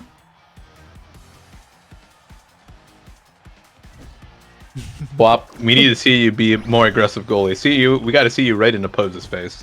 Alright, Achi is back, and so it starts. Flop wants to fly. Flop wants to fly right now, but oh no! Both barriers are taken in an instant. Now if Oppose can hold one, this is so bad. And Oppose has been a bit of a holder, and Flop, that is not the clear you want, unfortunately. Sends it the wrong way into the pillar. And oh no. Aimi scream indeed, hitting it right back in the pillar, sending it right back into Zanzeki, and Zahn wins the last strike where to sit it in. Quite unfortunate, but Flop takes him out with this special right there, and then bounces against the primary. Oh, able to save the bottom barrier, nothing close with that. Tofu Fortress coming out, preventing the barrier from being lost. The rolls missed. Yoshi's hoping to get the barrier here. Core flip burned by Trick. Zahn is being hit by everything. Yoshi's taking a little bit of a beating here. Yeah, Yoshi is taking a lot of damage, and the barrier's taking on the other side. Trick is there as well. Flop Top setting it up. Achi getting the follow-up. Yoshi setting up, and catches the clear from Oppose. The prediction by Yoshi is ridiculous, but will soon be taken out. It looks like Oppose might be hunting, might be waiting to use a cooldown on this vulnerable Juliet. Zanzeki trying to get the damage down, but Yoshi is slowly regenning. No, sent away. The barrier's taken on the other side. Check looking to make it happen, but Oppose gets the clear. Has so much meter as well. The banish is long, and Trick gets the pillar. That's a crazy pillar right there. Zahn did lose his core flip, unfortunately, but Trick is able to hold it off down here, able to use both of his pillar to his advantage and score it into the bottom net. Check looking to surge back, take their rightful set after they got reverse swept at the last one. They need one more point here, but Double Down has been in this place before. They can make it happen. Opposed though, amazing Tofu Fortress to continue the offense. The Rune Pillar from Trick. Zonseki with the strikes. And once again, it is Opposed threatening a goal from all the way back in the net with the log. The Strike Wars are won by the side of Fwop Dwop. Zyoshi now winning the Strike Wars. Double Down with the offense, but is it too little too late? Can they make it happen against this Rune Pillar of Trick, against this Dubu of Oppose? And right now, it looks like Zyoshi is taken off the map. Yoshi was indeed taken off the map here. Trick is going in, uses his uses his secondary pillar to try to get it, but able to be redirected by Flop. Zonseki has the core in the corner here, able to get it back, but Achi's doing it best to get it, gets the core flip, able to find the bottom barrier, and now it's back over to the side of Double Down here. Yoshi directs that core flip away, and now they have an advantage here, possibly able to get it. Achi just sinks it in because Oppose was a little bit too far to be able to save that. Yeah, it was a 50-50, right? Top or bottom, you have to choose. Oppose did well to cover the top side, but Achi realized, wait a second, there's no choice at all. There's just one right answer. Yeah, it was the bottom side here. The bottom barrier is broken for Oppose. Zonseki forced to use his core flip here. Now he's going over to Yoshi trying to take him out from this map. I think Achi didn't mean to run into that health barrier for Yoshi, but now he's going to be a little down on the now HP. Flop is the one having network connection issues. Uh-oh. Oh no, indeed. And now he's going to be bullied by Zon here. The pillar here is able to keep it right on their side. Oppose is moving up a little bit, able to pass it over the Trick, and there's an advantage here. And indeed, he uses the primary to stagger Flop for a moment and able to strike it up to the top side. Well shot from Zonseki. They have the advantage in this draft, and if Trick can get something here, rapid fire hot shot on the table. Your pick, and yeah, the hot shot. I was gonna say it's more than likely the hot shot here. It just sends the core flying away. You get refunded on abilities. It's just the right move here, I do believe. Tempo swing deny coming out from Flop Dwop. Very, very important to prevent Zonseki from taking over this game, but Chrono Boost is still available. Rapid fire taken by Achi. The correct pick there, and both these teams drafting quite well, I think. No big mistakes so far. No, I think the Chrono was also good for X, but also a denial for the Era. Super Surge being taken away, leaving Yoshi with just the Egoist, which is still really good in its own right here. Double banish from Trick onto the two forwards of Double Down, and now it is Flop sending it forward, looking for opportunity. It's like that banish never happened except for Yoshi's health bar. Incredibly low, great strike shot from Flop coming out, but Yoshi is just constantly low. The HP bar is ticking down, and despite Flop's clears, Zonseki approaches. We all know what's about to come here. Of course, bouncing away. Yoshi is still one hit from death, trying his hardest to not get blasted by Zonseki, using the core flip to try to take him out, but it is missed, and that was a weird dash interaction, but the pillar sinks it into the bottom. Doesn't matter. What a pillar by Trick. What a pillar, and it's going to take a lot for Double Down to come back. The score is nearly even, but they have not been able to crack Oppose. So much offensive pressure means that Oppose doesn't have to do all that much, and when they're called to do something, they more than rise to the occasion, this time stunning Zyoshi for the Zonseki follow-up. This team, the team play from Czech is so good right now. Yeah, Oppose has been kind of chilling in the back right now. You can tell just by the level differential that Oppose is level 4, Flop is level 6. Flop has been under so much pressure as compared to Oppose in this match right now. Alright, but with a striker advantage, they can go for a goal here. Flop pushing up, trying to fly, sending it to Zyoshi, setting up, but yet again it is cleared away. Great clears by the Dubu of Czech. Zyoshi in there, great crossfire by Achi, perfectly timed to checkmate. And that will be it all tied up. Yeah, this set looking a little bit more equal than the last two sets. This one's going quite well. It was a good primary by Achi to get that core to go into the goal here. And looking at the economy here for energy, there's about to be at least 3 to 4 core flips here. Oh, Flop uses it, hits the middle of the barrier by accident there, but able to sink it under the Tofu Fortress and the pillar here. Trick does have his core flip. It doesn't really quite get the core there. Bouncing around. Flop is using his special here to keep it away from them. And Zon has his core. Is he gonna? Oh, see Yoshi with the kill, burning his own core flip, but they lose. Oh, both barriers are down, and will he be able to capitalize? Great saves by Oppose, keeping it alive here as Flop is on the wrong side of the barrier. Still gets the strike in time, but Zonseki is there to get one barrier at the very least. Yoshi trying to use the arrow speed to get into position, but once again, it is Trick putting up a pillar. This time, the pillar might be a little counterproductive, but it still goes around the world. Zonseki finds a hand on it, but cannot get the second strike with the reset on the ult.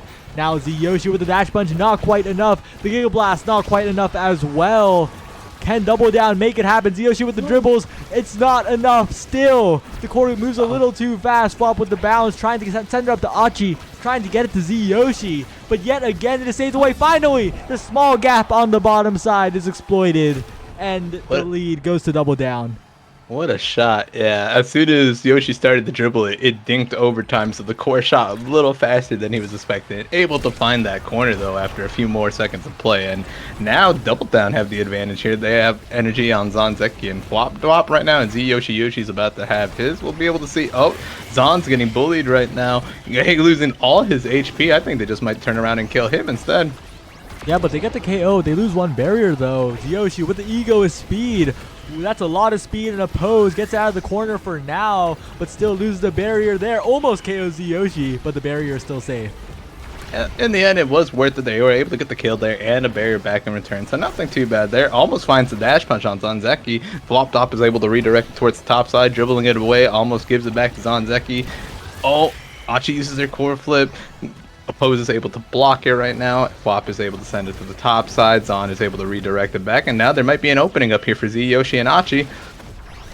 Yeah, it's all up to Oppose to just recognize which side the core is on, top or bottom. Oh, a slight misstrike. No. Unfortunate. Not what you want to see in this situation, but Trick is there to defend. The pillar is counterproductive. The core is going everywhere, and the particle accelerator created by Trick's pillar is not favorable for the side of Czech, and it will be Double Down taking a set lead. Oh, not the Tofu Fortress Rune Pillar interaction. It just gets trapped inside the Tofu Fortress, sent right back to opposite, and it's the most unfortunate thing that could have happened in this match so far. Oh. And Yoshi's able to get the catalyst too. It's actually so... Oh, but... Slight saving grace. Perfect form hotshot. If there's anything that could save this game, perfect form hotshot and primetime on Dubu. That's a lot of resources on the side of Czech. A lot of creations they can throw out. If anything, oh, and heavy impact. Oh, it's actually so. If anything can stuff out this energy Exodia working on Juliet, it is that. It is good. I think I like to believe everyone got a really good awakening there. You got primetime of Oppose. You got heavy impact on Zonseki, which applies to all of his abilities right now. So he's looking. Czech is looking in a really good spot right now. Oh, as we say that, Zonseki's dying. Trick is dying. They are falling. Yeah, so is Yoshi. It's just a slap fight now. We're going right on in. Oh my god. Everyone's being tossed all over. I don't know which one's going to die first. The pillar almost goes back into Flop's direction. He is banished, but no one's there to able to capitalize on that. Zon is trying to get it right past Flop here with Trick. They're still trying to bully Yoshi on the other side, but he's about to have another core flip from all the damage he's taken. Yeah, that's the power of the Catalyst and the Egoist too. Now with so much speed to work with, will be very hard to KO. But the barrier's taken on the other side, might not even need a KO for now. Zonseki though taking a lot of damage. Great Tofu Fortress from Oppose. Zonseki gets the KO despite being staggered. The flip for Machi is perfect though. Now it's all up to Trick. Can Trick make the scoring play here? Oh, what a setup! That was so good right there. Had the perfect angle for it. Flop isn't able to get the capitalization on his core flip, and the flip is denied, and Trick is able to score it with this nice double pillar setup. Yeah, that's so hard to read the trajectory of if you're the goalie.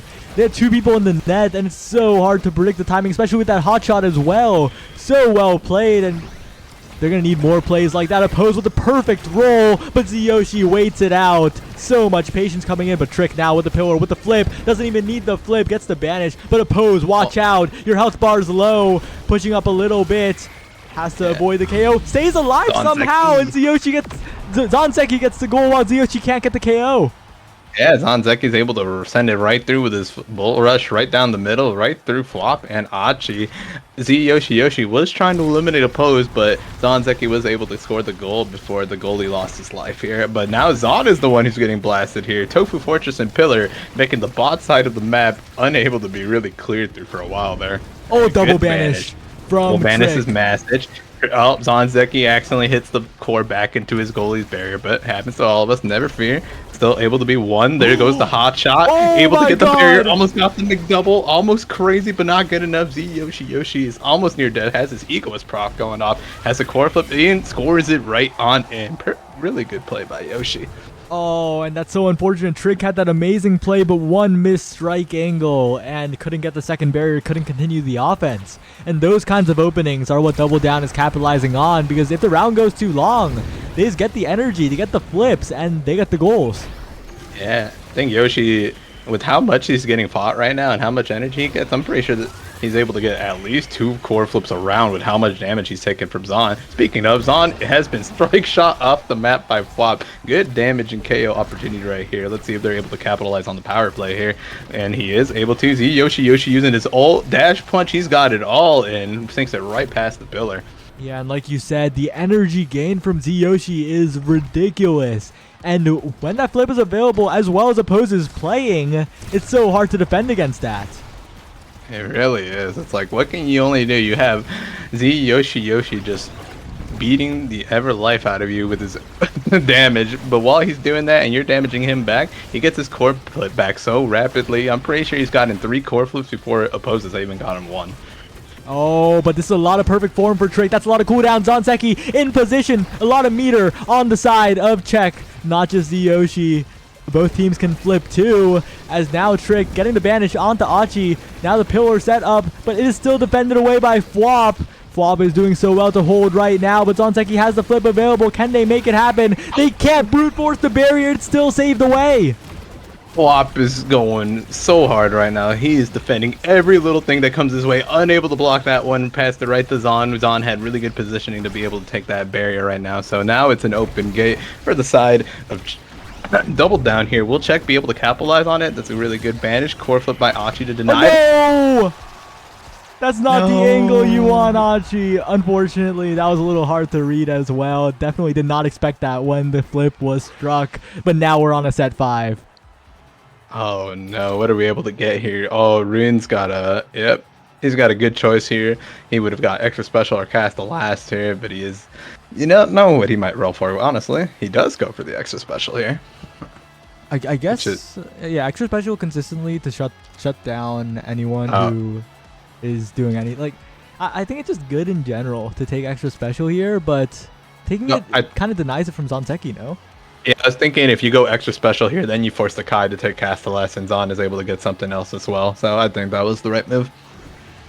Yeah, it's interesting, but my eyes are on the Achi Twin Drive. The additional speed boost for Yoshi and Flop, like, that's just a lot of team power. But as I say that, Trick's pillars are as strong as ever.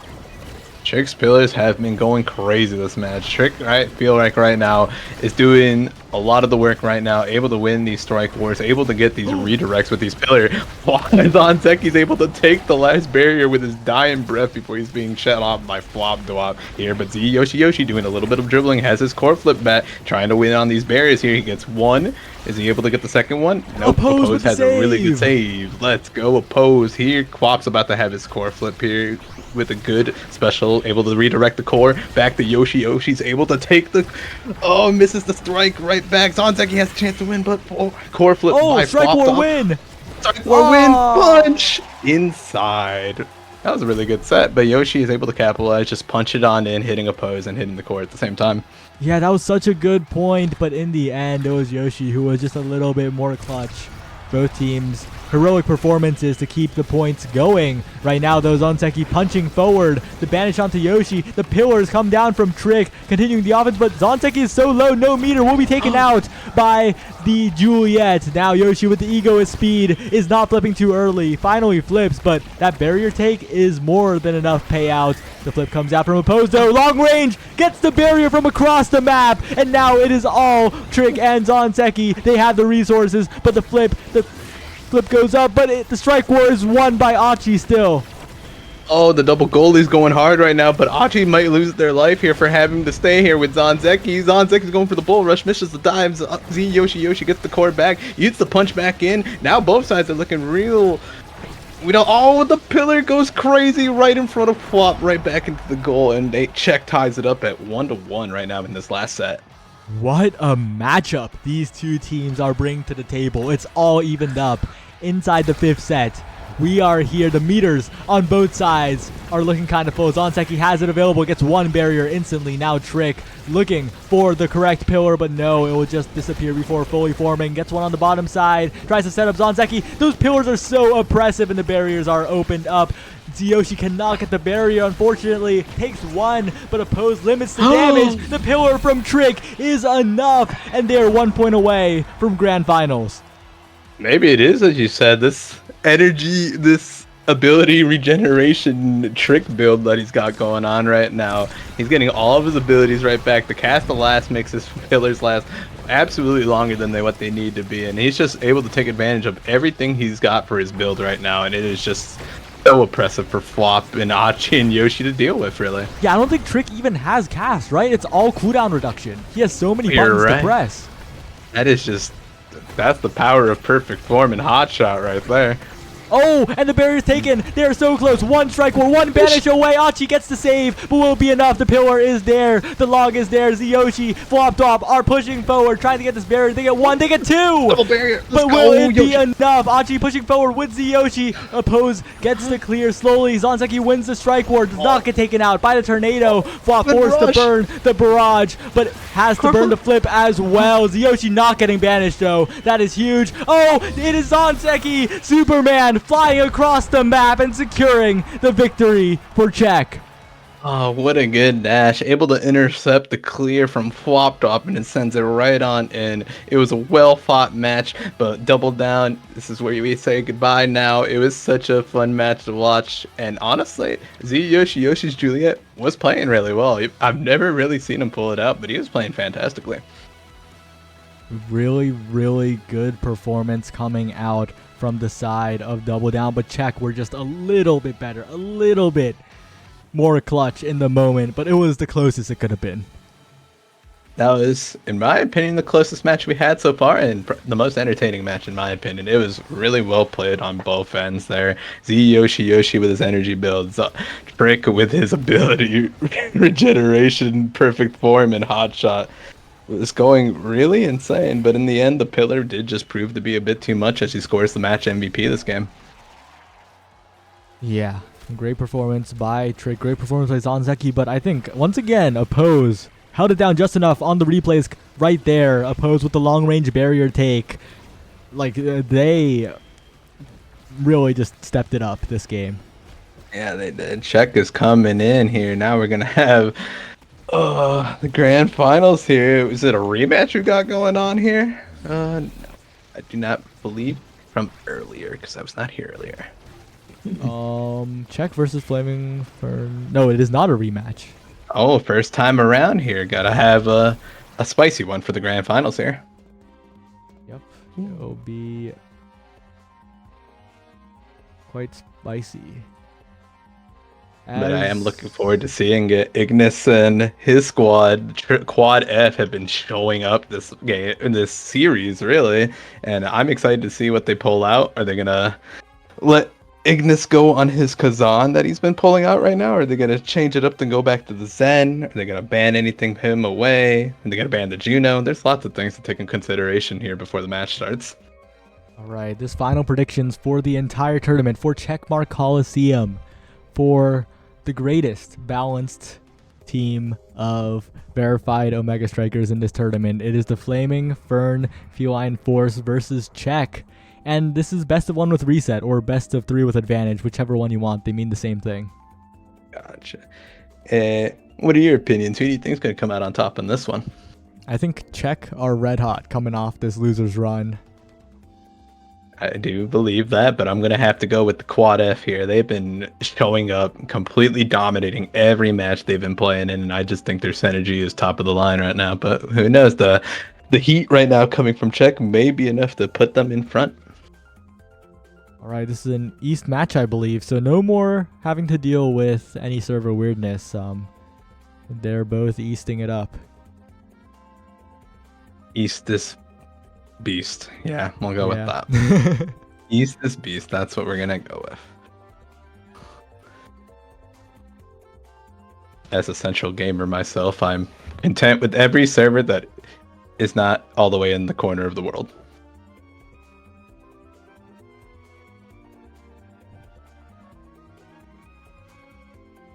All right. Well, ooh, it's been a day of all time. It really has been. Who will be the Checkmark Coliseum champion here? I can't wait to see the best of the best for the verified mark. Let's get it. Our best of one with reset heading into the grand finals of Checkmark Coliseum. Get your predictions in. This is the last prediction that will be open today. Will it be Awakened Shrub, Ignis, and Meowkaiser, or will it be Trick, Zonseki, and Oppose? Like I said, I'm going to go with Quad F. They have been the hometown heroes of wherever they are. They have been my heroes anyway. I'm going to go with Quad F for the W here. Oh, did it mess up the prediction? Oh, FF. FF. Or FFFF if you prefer. And we are back to Oni Village here. There we go. The prediction's correct now. Alright, Oni Village Kai band. They saw what Trick can do on the Kai, and Awakened Shrub taken off the Juno. Wait, it's such a strategic band. Now Awakened Shrub taking off both the Kai and the Juno. Hey, yeah, but they were the ones who took out the Kai, were they not? So that's kind of...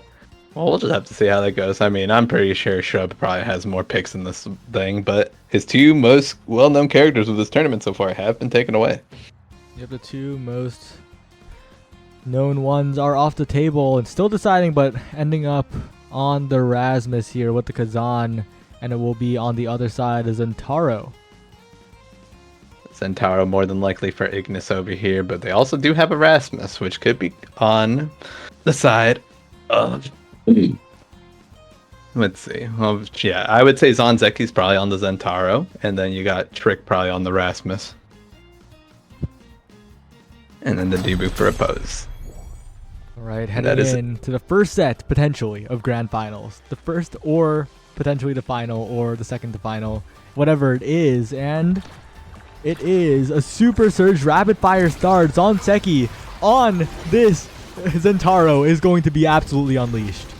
I do believe so. Zeki has been unleashed in solo queue right now. That dude's been grinding hard on the Zentaro, so I do believe he has the capability of being able to carry this match with that Super Surge here. Both barriers already gone from the side of Czech, though, unfortunately. Let's see if Oppose is able to hold it off here. That dash almost snubs it on in, and Meowkai's lost half his HP, though. Looking pretty close to death from Zonzeki. Yeah, Zonseki does so much damage with the Super Surge. Zentaro Meowkaiser might be KO'd soon, even with that orb. That is not a lot of healing compared to what Zonseki can put out. Has a Tofu Fortress, but kind of traps themselves a little bit. So much damage. Zonseki with the KO already.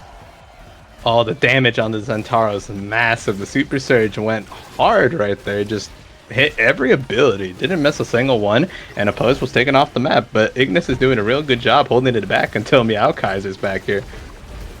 Yeah, the defense coming out from the 4F. Blaming for... Oh no, Ignis with the Kaz, with the miss on that angle. That should have been a goal, but now it is new life for the side of Czech. They have flips available. Zonseki walking away, trying to fake it out a little bit perhaps. Ignis with the play, but still slightly off target. Now Zonseki is going in. Meowkaiser has the clears, but Trick is a little too fast to core, too speedy to be blocked by that Tofu Fortress. Yeah, that was a pretty nasty move right there by Ignis. An unfortunate angle to end it all off, but that was a pretty nice play on that Kazan there.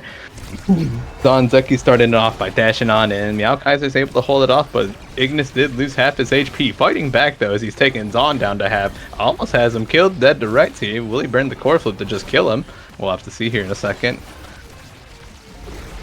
Yeah, and now it is the flips available on the side of Flaming Fern Feline Force. That name is still as hard to say as ever, despite the over 3 hours I've spent with it in existence. But Still, the flips were used. The goal is not had.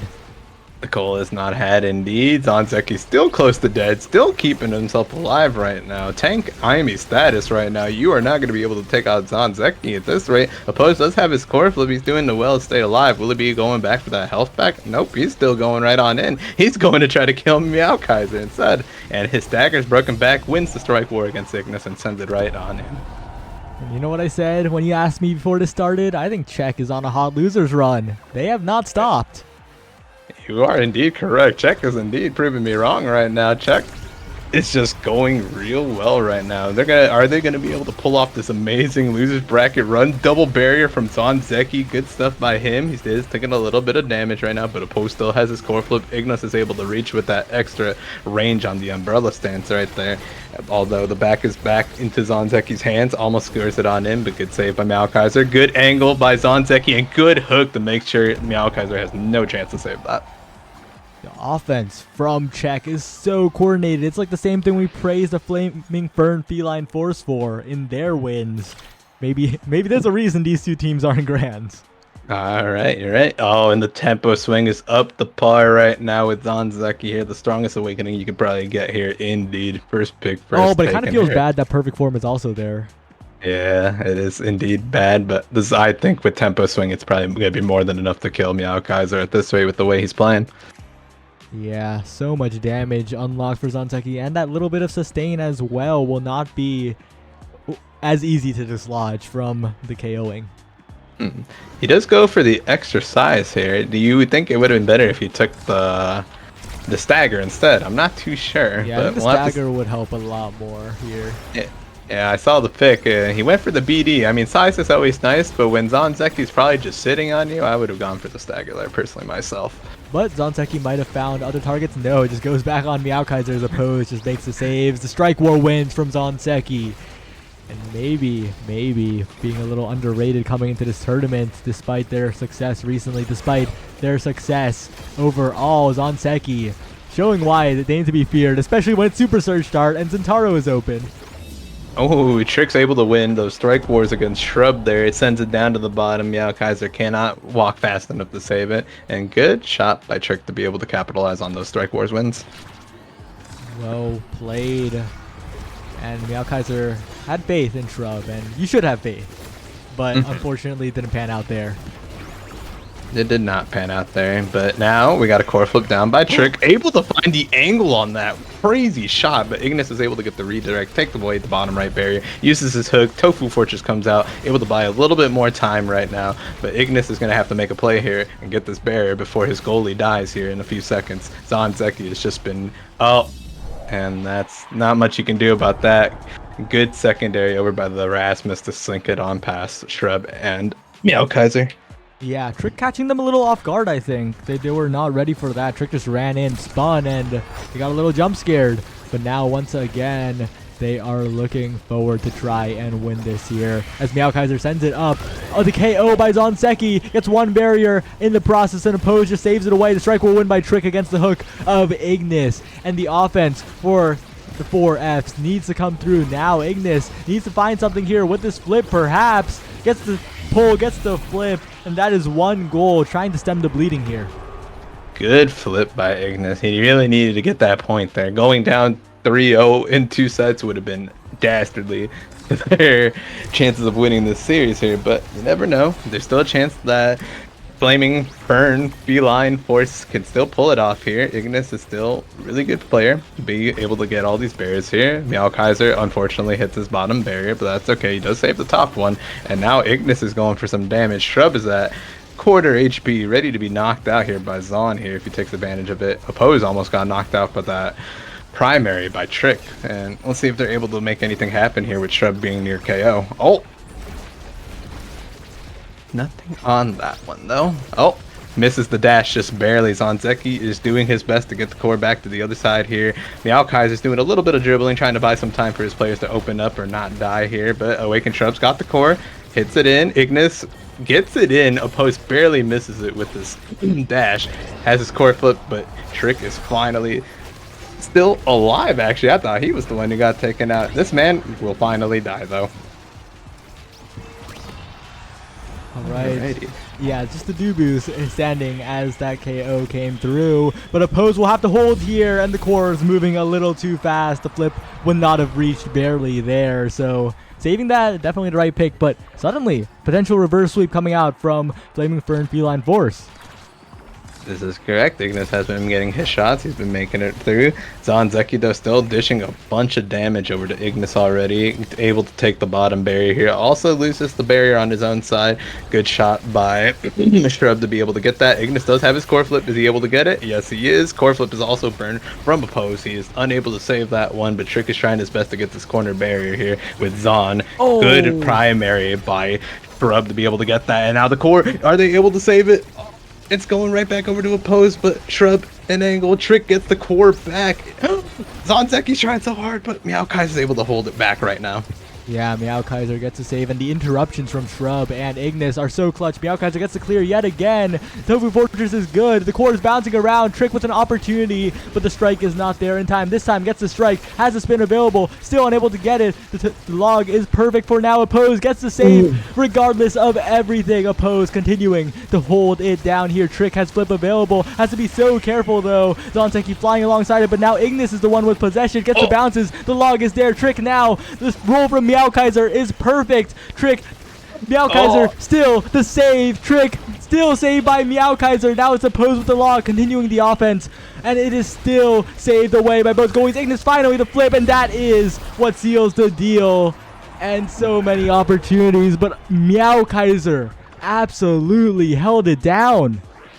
Meowkaiser was the MVP of that round. So many saves, unable to just... He was going so hard. He blocked every shot that came his way, made sure he didn't die to any of the abilities that were thrown out this way, and now, because of that, they're able to win the set. Kazan might be able to get a favorable trading in the specialized, which is crazy to have. And extra special to Zen. Movement's always good on the Rasmus to have. The fire up for the Dubu. And in the end, I'm going to have to go just with Kazan getting the specialized trading, and the fire up is always good to have. I'm going to have to go with Flaming Fur Feline getting the better of that awakening draft. As we can see here, the barrier is already broken in the top left for quad F. Meowkaiser's taking a little bit of damage there. Oppose loses his bottom right barrier in the process, but now Trick is at half HP, Shrub is at no HP, and he's trying to avoid dying here. Trick is trying to not die. They're bullying each other instead of hitting the core right now, so the core is just kind of going as it goes. And there goes friendly old Rasmus off the map. Trick is still really low here, so Ignis might be able to KO him with his extra special here. Oh, and that bounce, the catch from Zanzeki, but a good flip from Meowkaiser to get out of danger. And that roll from Oppose baited out by Ignis, but can Trick and Zanzeki get the barrier here? No. Now Awakened Shrub cannot get a strike on the core. The KO onto Meowkaiser. If you can't score against the goalie, might as well just KO them. And now Trick with the pull, saved away by Shrub. What a primary by the Rasmus, what a strike. But Ignis has run out of resources, and strikes, unfortunately, not there in time. Zanzeki burning his core flip, able to get it into the bottom left corner. Good stuff, taking out the goalie and giving the side of quad F a lot of pressure, hitting us up with the clown emo for that sad death. But there's only so much you can do here when Zanzeki's just giving you all the damage in the world. Oh, alrighty here, the core. Bottom left one's already taken for the side of quad F, but the top one also gets taken away from them. Oppose is doing real well to be able to hold this core away from them. Trying to take out Awakened Shrub, but he stays alive here. Core going right back towards the Ignis, goes the opposite way with that special though. He uses the umbrella to push it a little bit away towards the corner here. Able to find some room, sent it back the other way to Shrub though. And Ignis uses the hook, almost finds the angle, gets a KO on the Rasmus right there, and he is going real hard. Oh, there goes the other Rasmus, Zanzeki and Ignis. Last one standing for the forwards here, who's able to get the pressure here.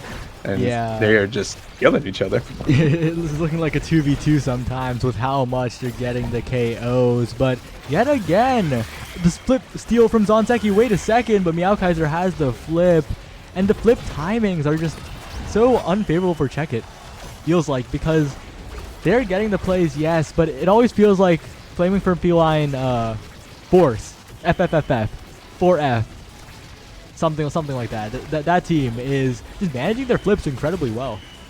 Double FF is indeed managing their flips real well, but Ignis gets the KO, hits him up with the no, stays alive. That's so unfortunate that both the Rasmuses are getting absolutely bullied this match, but Oppose is doing real well to defend as long as he could, but Ignis does find the angle there, gets the goal in.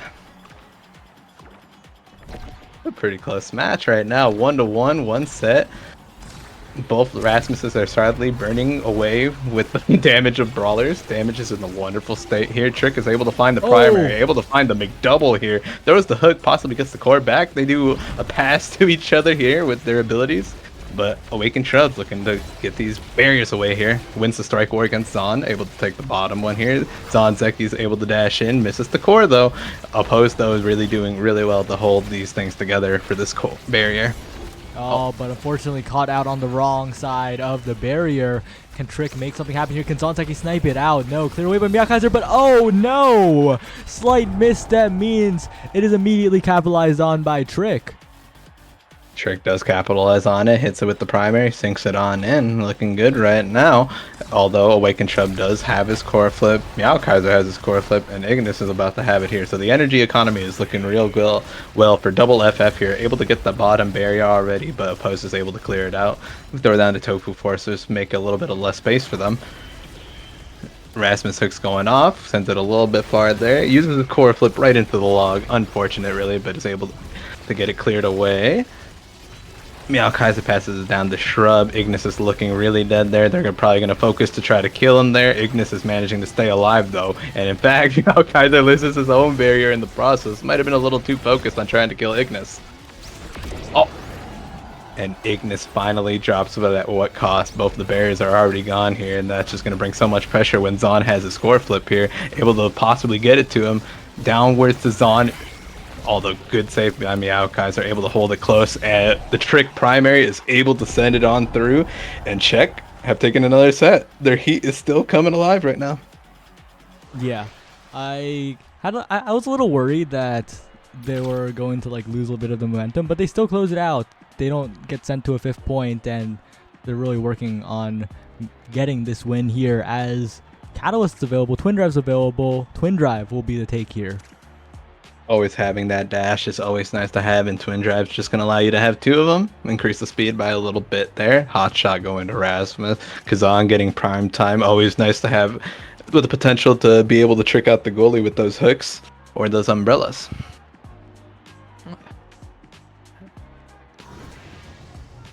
Alrighty. Zon starting us off with the dash, able to take the barrier by stunning Ignis at the same time, although he just ate a bunch of damage right there, just going right back onto Ignis as they duel it out. Whoever wins that will probably have the advantage for the match unless they just both kill each other. You never know what'll happen. Hot shot Pock goes off. Oppose is able to hold the fort down. Trick's trying to delay the time of them being able to get this barrier, but Ignis will be able to get it in the end. Almost got that dash, might have been a little bit too early there, but Meowkaiser is saving these cores with the cost of his life right now. Trying to duel back with Zon. Yeah, trying to duel back right now. Zonseki, that elusive from Awakening Shrub did so much damage because Zonseki didn't get the heal off of that at all. But even despite being staggered, is figuring out a way to get in there, still staying alive. And Trick gets the KO onto Meowkaiser. Meowkaiser's off the map. Zonseki's respawning, has the flip available. And if the core gets to Zonseki, that's a goal. Basically, no, still saves away by Ignis with the open primary. Oh, the open primary on the umbrella, able to catch the core from Zonzeki's core flip, and now he's the one who's like eating all the damage here. Will he be taken out here, or is he going to buy enough time to stay alive here as he tries to take out Ignis as well? Oppose is doing really well to be able to save these core, these barriers from slipping away, although Ignis is just trying his best to stay alive. I don't know what you would do at this point, just try to be able to get the barrier, just stay alive, or try to deal as much damage before you die. Yeah, but right now, Zonseki getting another KO. And once again, Czech getting the KO advantage. But can they score is the question. Oppose has been holding so well so far. But just holding is not enough. Yes, there we go. The strike war on the flip. Well played from Zonseki and Trick. They make it happen. And they're 2 points away from a grand finals reset. They are indeed 2 points away. The heat stays with them. Trick's able to win the strike war against the core flip. Able to sink it on in. The hot shot Gets denied there, but he's able to win the strike war against Shrub right there. Almost got the double barrier, but Malkaiser's able to block it away from them. Shrub gets the core back. Trick is dribbling around him, still doing his best, forcing Dubu to use all his abilities, but he's no longer able to save it anymore. Shrub is going really hard in this round right now. Really hard. And right now, will it be enough is the question. Yet again, as oh my god, not like that. And I said Shrub on accident, but I meant to say Trick is going off here. Not that they're both not playing well, but Trick is going absolutely hard on this Rasmus. But starting off with the dash here, Ignis is not being able to get the core at all, but they do get the core back onto the side of Oppose and all that, able to take a barrier right there. Ignis is able to get both the barriers here and able to just sink it on in. Quick and easy round for the side of double FF. 4 Fs, Flaming Fern, Feline Force. They're not going down without a fight. They don't want to just give up the reset. They don't want to go to elimination point just like that. But now it is Ignis, open primary, not on target, but the flips are available. This is looking like a quick and easy goal for them. The flip is out, still defended, but honestly, was it worth it as Oppose goes down? Ignis gets the shot despite the hits done, and we're suddenly at a 0.5. We are suddenly at a 0.5 indeed. Double FF do not want to go to that elimination match. They would rather just win the set here and send us home, but we'll have to see if Czech are able to do anything about it. Zanzeki is able to get the first barrier of this round. Ignis is able to answer with one of his own. Trick able to dribble away from the log, although he does lose it for a moment. Ignis does have a chance. Opposes there to block the core. Saving it both times here. Trick is trying to get it over to Zon with the core flip. Uses his primary to dribble a little bit, ends up getting the ball to Trick, and Trick is able to get that last barrier. He does burn his core flip, but they are eating so much damage right now. They are all so close to death, but so is Zanzeki. Shrub gets his core flip back. Ignis almost flies off the map here, but they're just trying to kill Zon. Ignis is going to have to use his core flip here before he dies, I think. Zon has to be so careful though. Ignis can get the revenge kill with the flip if Zon mispositions for a moment, and there it is, the hook into flip. Oppose though still defending the barrier, still keeping it alive. Trick now, Trick. What a play! Hits the dribble with the pendulum swing, and we're headed to a bracket reset. Bracket reset. Your prediction is coming to life here. Czech are going so hard right now, and Trick is going so hard, winning every strike war, able to make these plays with that primary and just sink it on in past Meowkaiser here. And now you got to think of you a little bit. If you're on the side of double FF, Czech are on the biggest loser streak right now, and it's kind of going hard right now. Just watching these replays though, Ignis was able to find a few angles here, but Oppose has been really, like you said, he's been really impressing these series right now. He is able to hold it off like it's nothing. Well, yeah, absolutely well played from Oppose. Like, honestly, the player that's impressed me the most this tournament. Oppose has just come out of nowhere and really performed. Make sure to check out his art. Not only is he crazy at this game, he's crazy at art. On Twitter at Oppose Art, I believe. I can check it right now. The Star GG social connections. At Oppose Art. There we go. Oppose is performing, and well, maybe even a victory here. Hopefully so. He is having the losers bracket run of his life right now. Ignis over here says if he gets Oni Village again. Oh, but we return to everyone's favorite map. It's good old Inkies. This is basically Oni Village. Yeah. You can't win with these maps at all right now. You either get fun times in Obscura, you get fun times in Atlas, or you get wonderful Hydro Pump Inky Splashstone. Interested to see what they ban here. The Dubu, and the Juno. Awakened Shrub is not going to be able to play that Juno anytime soon, but he is going to get put on that Kai that he had an impressive showing on earlier. Yeah, Awakened Shrub has been looking very good on the Kai, and it was on Inkies too, right? It was on Inkies, yes. Yeah, but the X on the other side will be what is pulled out, and it's looking a little scary for Meowkaiser's life.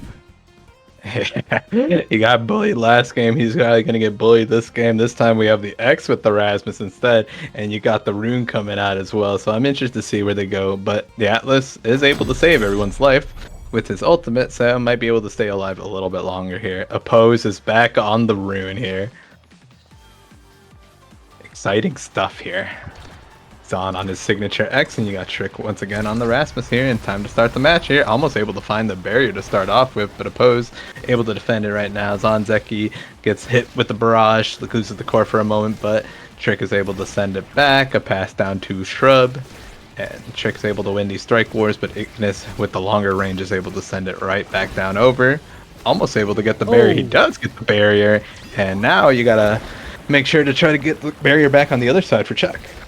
Yeah, but Oppose on this Rune goalie has been very, very good so far in this tournament, and picking the Pauldrons this time doesn't want to be murdered by Ignis. Meowkaiser also as well. Now with the pillars here. Oh, the open primary is a little nasty. Catches Oppose in it as well. That's the first point, but Rune goalie scales incredibly well. X scales incredibly well, so it'll be a little scary. But Kazan does too. Well, but it'll be. I think it'll be scary, especially since this is a hot shot stack start. Oppose with the hot shot. If he gets more creation, either rapid fire, prime time, the creation awakenings, any of those can turn this Rune goalie into an absolute wall. Yeah, we could have a repeat of what we saw them do against Double Down right now, but the pillar shoots it on in quickly. Zanzek is able to break the barrier, loses his life, but Oppose is able to capitalize with his own pillar and send it right back in to tie it up for Check. Ties it right up, and it is Inky's, right? How you start basically matters, and Trick immediately pulling into a strike war. That basically defines the entire point, and already there it is, 7 seconds. It's all about the kickoff, all about the resources used on kickoff and what you have ready for next kickoff. Yeah. All right. So with them scoring the point, I'm going to assume that Double FF probably has a lot more primaries or specials here to use, and they do get the core over to their side, have a little bit of an advantage right now. Ignis does get the angle with this core flip. Very nice angle they have right there. Meowkaiser is able to defend that one. Send it down to Hydro Pump. Ignis. Oh, what a good pillar. Vanish. And Oppose manages to form the pillar, doesn't hit Ignis with it. That defense. That was crazy by Oppose. Maybe this man's Rune is something to be worried about here. Able to hold the fort so well here. Although the energy awakening on the side of Double FF. Good redirect by Ignis. And now you have to sit here and look. There's 2 core flips on the side of Double FF here. You're going to have to worry about those here in a second. And a bit of a stacks check. Trick did not offer the stacks on stacks. Will be outran by everyone. But Ignis is already at full stacks. Awakened Shrub almost at full. And Zanzeki a little bit farther away. The flip comes through. What a fast point. Great decisiveness from Awakened Shrub. And even if it's a bracket reset, that doesn't mean Czech aren't the advantage. It's even ground. Yeah. Ignis' Kazan has been able to find all these angles for barrier breaks, and now he does earn himself the MVP, does earn himself the coveted tempo swing. Love that awakening here, but are they going to deny the Rune his timeless creator here? Ooh, I'm not sure if I agree with the prime time pick. Oh, timeless does go through, though. Timeless does go through. I would, if Kai taking timeless would be such a huge detriment that he's willing to giving away the timeless go for Chrono Boost for himself, but X also does get the heavy impact here. I'm gonna have to worry about Rune getting that timeless though. Yeah, if Oppose can place these pillars with the precision they have in their past games, this could be the difference maker. This could be the turning point of this game. The timeless is going to be such a thorn in Ignis' scoring side. Oh, Zon almost gets KO'd here, but Ignis is just trying to finish off the kill here, but going back, looking for an opportunity to be able to score here. Good pillar by Oppose. Oh, it sent it right back to Ignis and right back down to Shrub. Shrub is able to score it on in because he's just not fast enough to be able to get there to save it. Whoa, another fast point. That's what happens when you lose sight of the core for just one moment. Oppose defends so well, but the pillar didn't form in time, and then Ignis just followed up. Awakened Shrub was there. And once again, though, Oppose this time winning the strike war, banishing the Kazan. Ignis looking a little bit low now, but I don't think the KO will come through. Yeah, Zon's X has popped the X Maximus here, looking for a little bit of damage on Ignis here, but we won't see much come from it. The Trick ulti almost goes crazy there, but the pillar's still up thanks to Timeless, able to send it right back the way of Zanzeki here. Expanse comes out from the side of Atlas. Another crazy core pillar here. Ignis does have core flip. Unfortunate teleport away. Gave the core the barrier right up there. And now double FF are looking like they're unstoppable at the moment. Does get banished for a slight moment, but it does break. And right now, Ignis is just putting a little bit of damage in on Oppose here. Meowkaiser's doing real well to hold this barrier here, going through all the damage. Core flips it down to Ignis, uses the umbrella to stagger Oppose and sends it upwards. Good shot by Ignis. All right, and as we head on to this next point, the Flaming Fern Feline Force. It looks like they never left. The map isn't Oni Village, and suddenly they are back to their dominance. It is not looking that close. They're figuring it out. They are figuring it out indeed. Maybe it's as Ignis said, maybe he's just not a fan of Oni Village here. But when went back on the Inkies here, back up the par, able to find all these barriers. Good core flip by Shrub to be able to find that, and Ignis is able to slip it past the pose, misses the strike, because I think he striked a little early and it just slips on past him. Double FF are looking to take us home real quick in this match. What are you going to be able to get here? Whether it's the awakening of choice for, I think you go for the twin drive here, or the catalyst. And this is indeed the twin drive. Deny the catalyst from Kai, going for Egoist.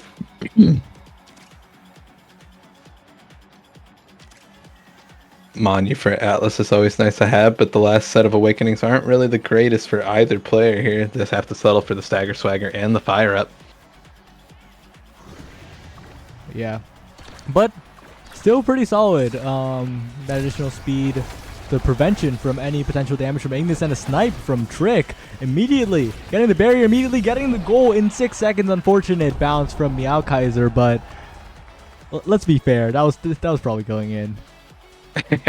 There's no chance of saving that. If it, from what it hit, it looked like it hit the very top of it, so it was just kind of like you're hoping on a miracle on that expanse, but what more can you do? Trick's having a few dribbles there. Got a pass from Zanzeki, but Ignis is able to find all of these barriers right now. That extended range on the closed umbrella is going so well for him right now. But Oppose got the elusive on the open primary. That reaction speed was incredibly fast. Did not save it here, but staying alive there was really solid. It was really impressive here, but Ignis is able to win all these strike wars here, and he gets the 4 in the goal rather easily. Ignis's Kazan is nothing to be scoffed at right now. He is having a game right now. What a dash elusive from Zanzeki, able to break the barrier. The hook almost goes in. They're whipping up the pressure right now, but unable to capitalize on that point. Yeah, now Awaken Trump with the push Oppose. The banish slightly off target, but it doesn't matter. Still manages to get the save, gets the pillar down. All right, now it is... Oh, what a Giga Blast by Awakened Shrub. Meowkaiser with the flip to the other side, though. It's looking scary. Awakened Shrub. Oh, the KO. No, not like that. No, did he teleport into the river? No. Oh, no. Well, that's not how you want to go. That's so unfortunate. Ignis is waiting there, gets the pass in, and cheats it on in. Now we're looking at match point right here. What can Double FF is looking crazy on this map right now, and now he's just going to go bully Oppose instead.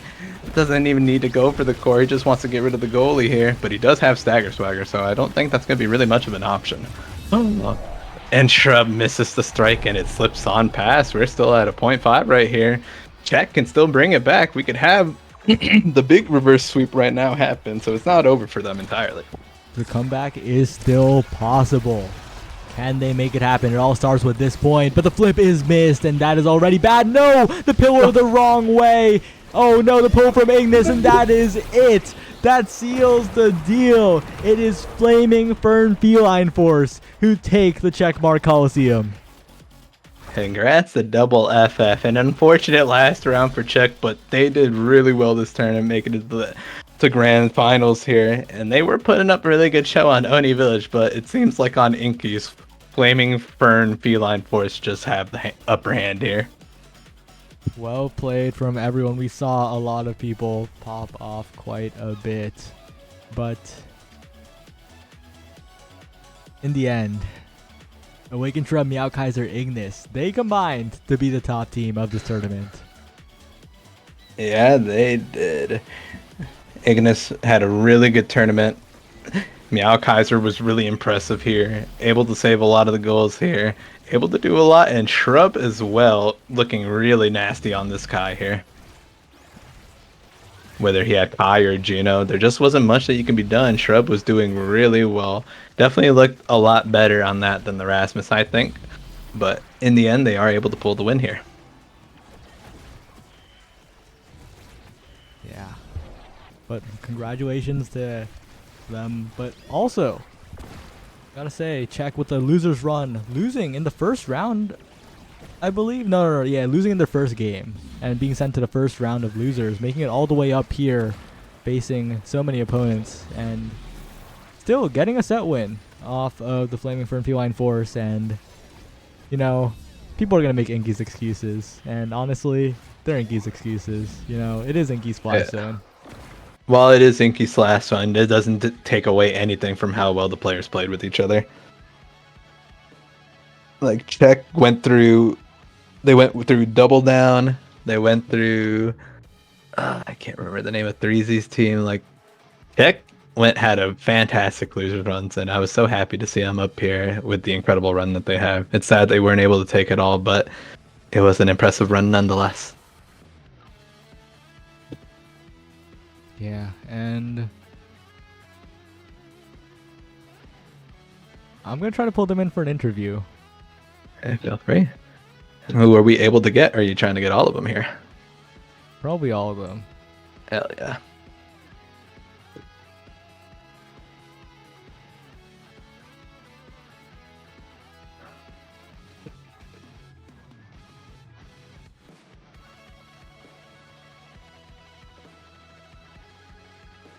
We might have the champions here soon, hopefully. And one last time for everyone who's watching, we got Ignis, well-known Omega Striker, solo queue grinder. We have Shrub, who I believe is what is Shrub and Meow Kaiser? I would assume Meow Kaiser probably played League at some point, but you never know. Trying to remember what they are verified checkmark for. If you can help me recall YouTuber. that. Meow Kaiser's a YouTuber, and what about Shrub? Shrub is a wiki guy. Shout out to all the wiki people.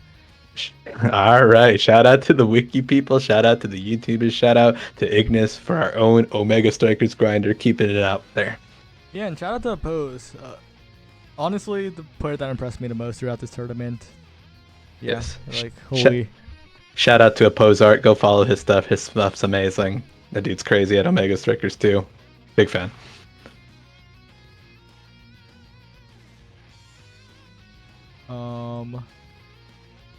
Wait a second. Meow Kaiser might not be. Oh no, they are now. Okay. They're in the yeah. Okay. I see them. Wait.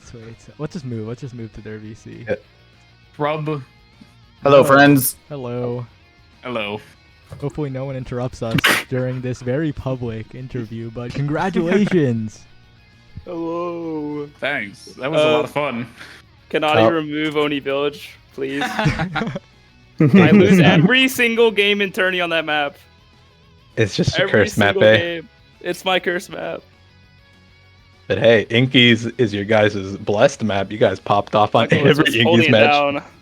Inky's went crazy. Meow Kaiser was amazing on goal. Yeah, he like Keeping it surprised me out. on how clutch he was. Like, holy, All what a right. goat. A few questions real quick before we forget about it, okay? Before I forget about it. What did I say? Subscribe to my YouTube channel. Whoa. Yeah, it was a jump scare. Had to plug it in. Oh.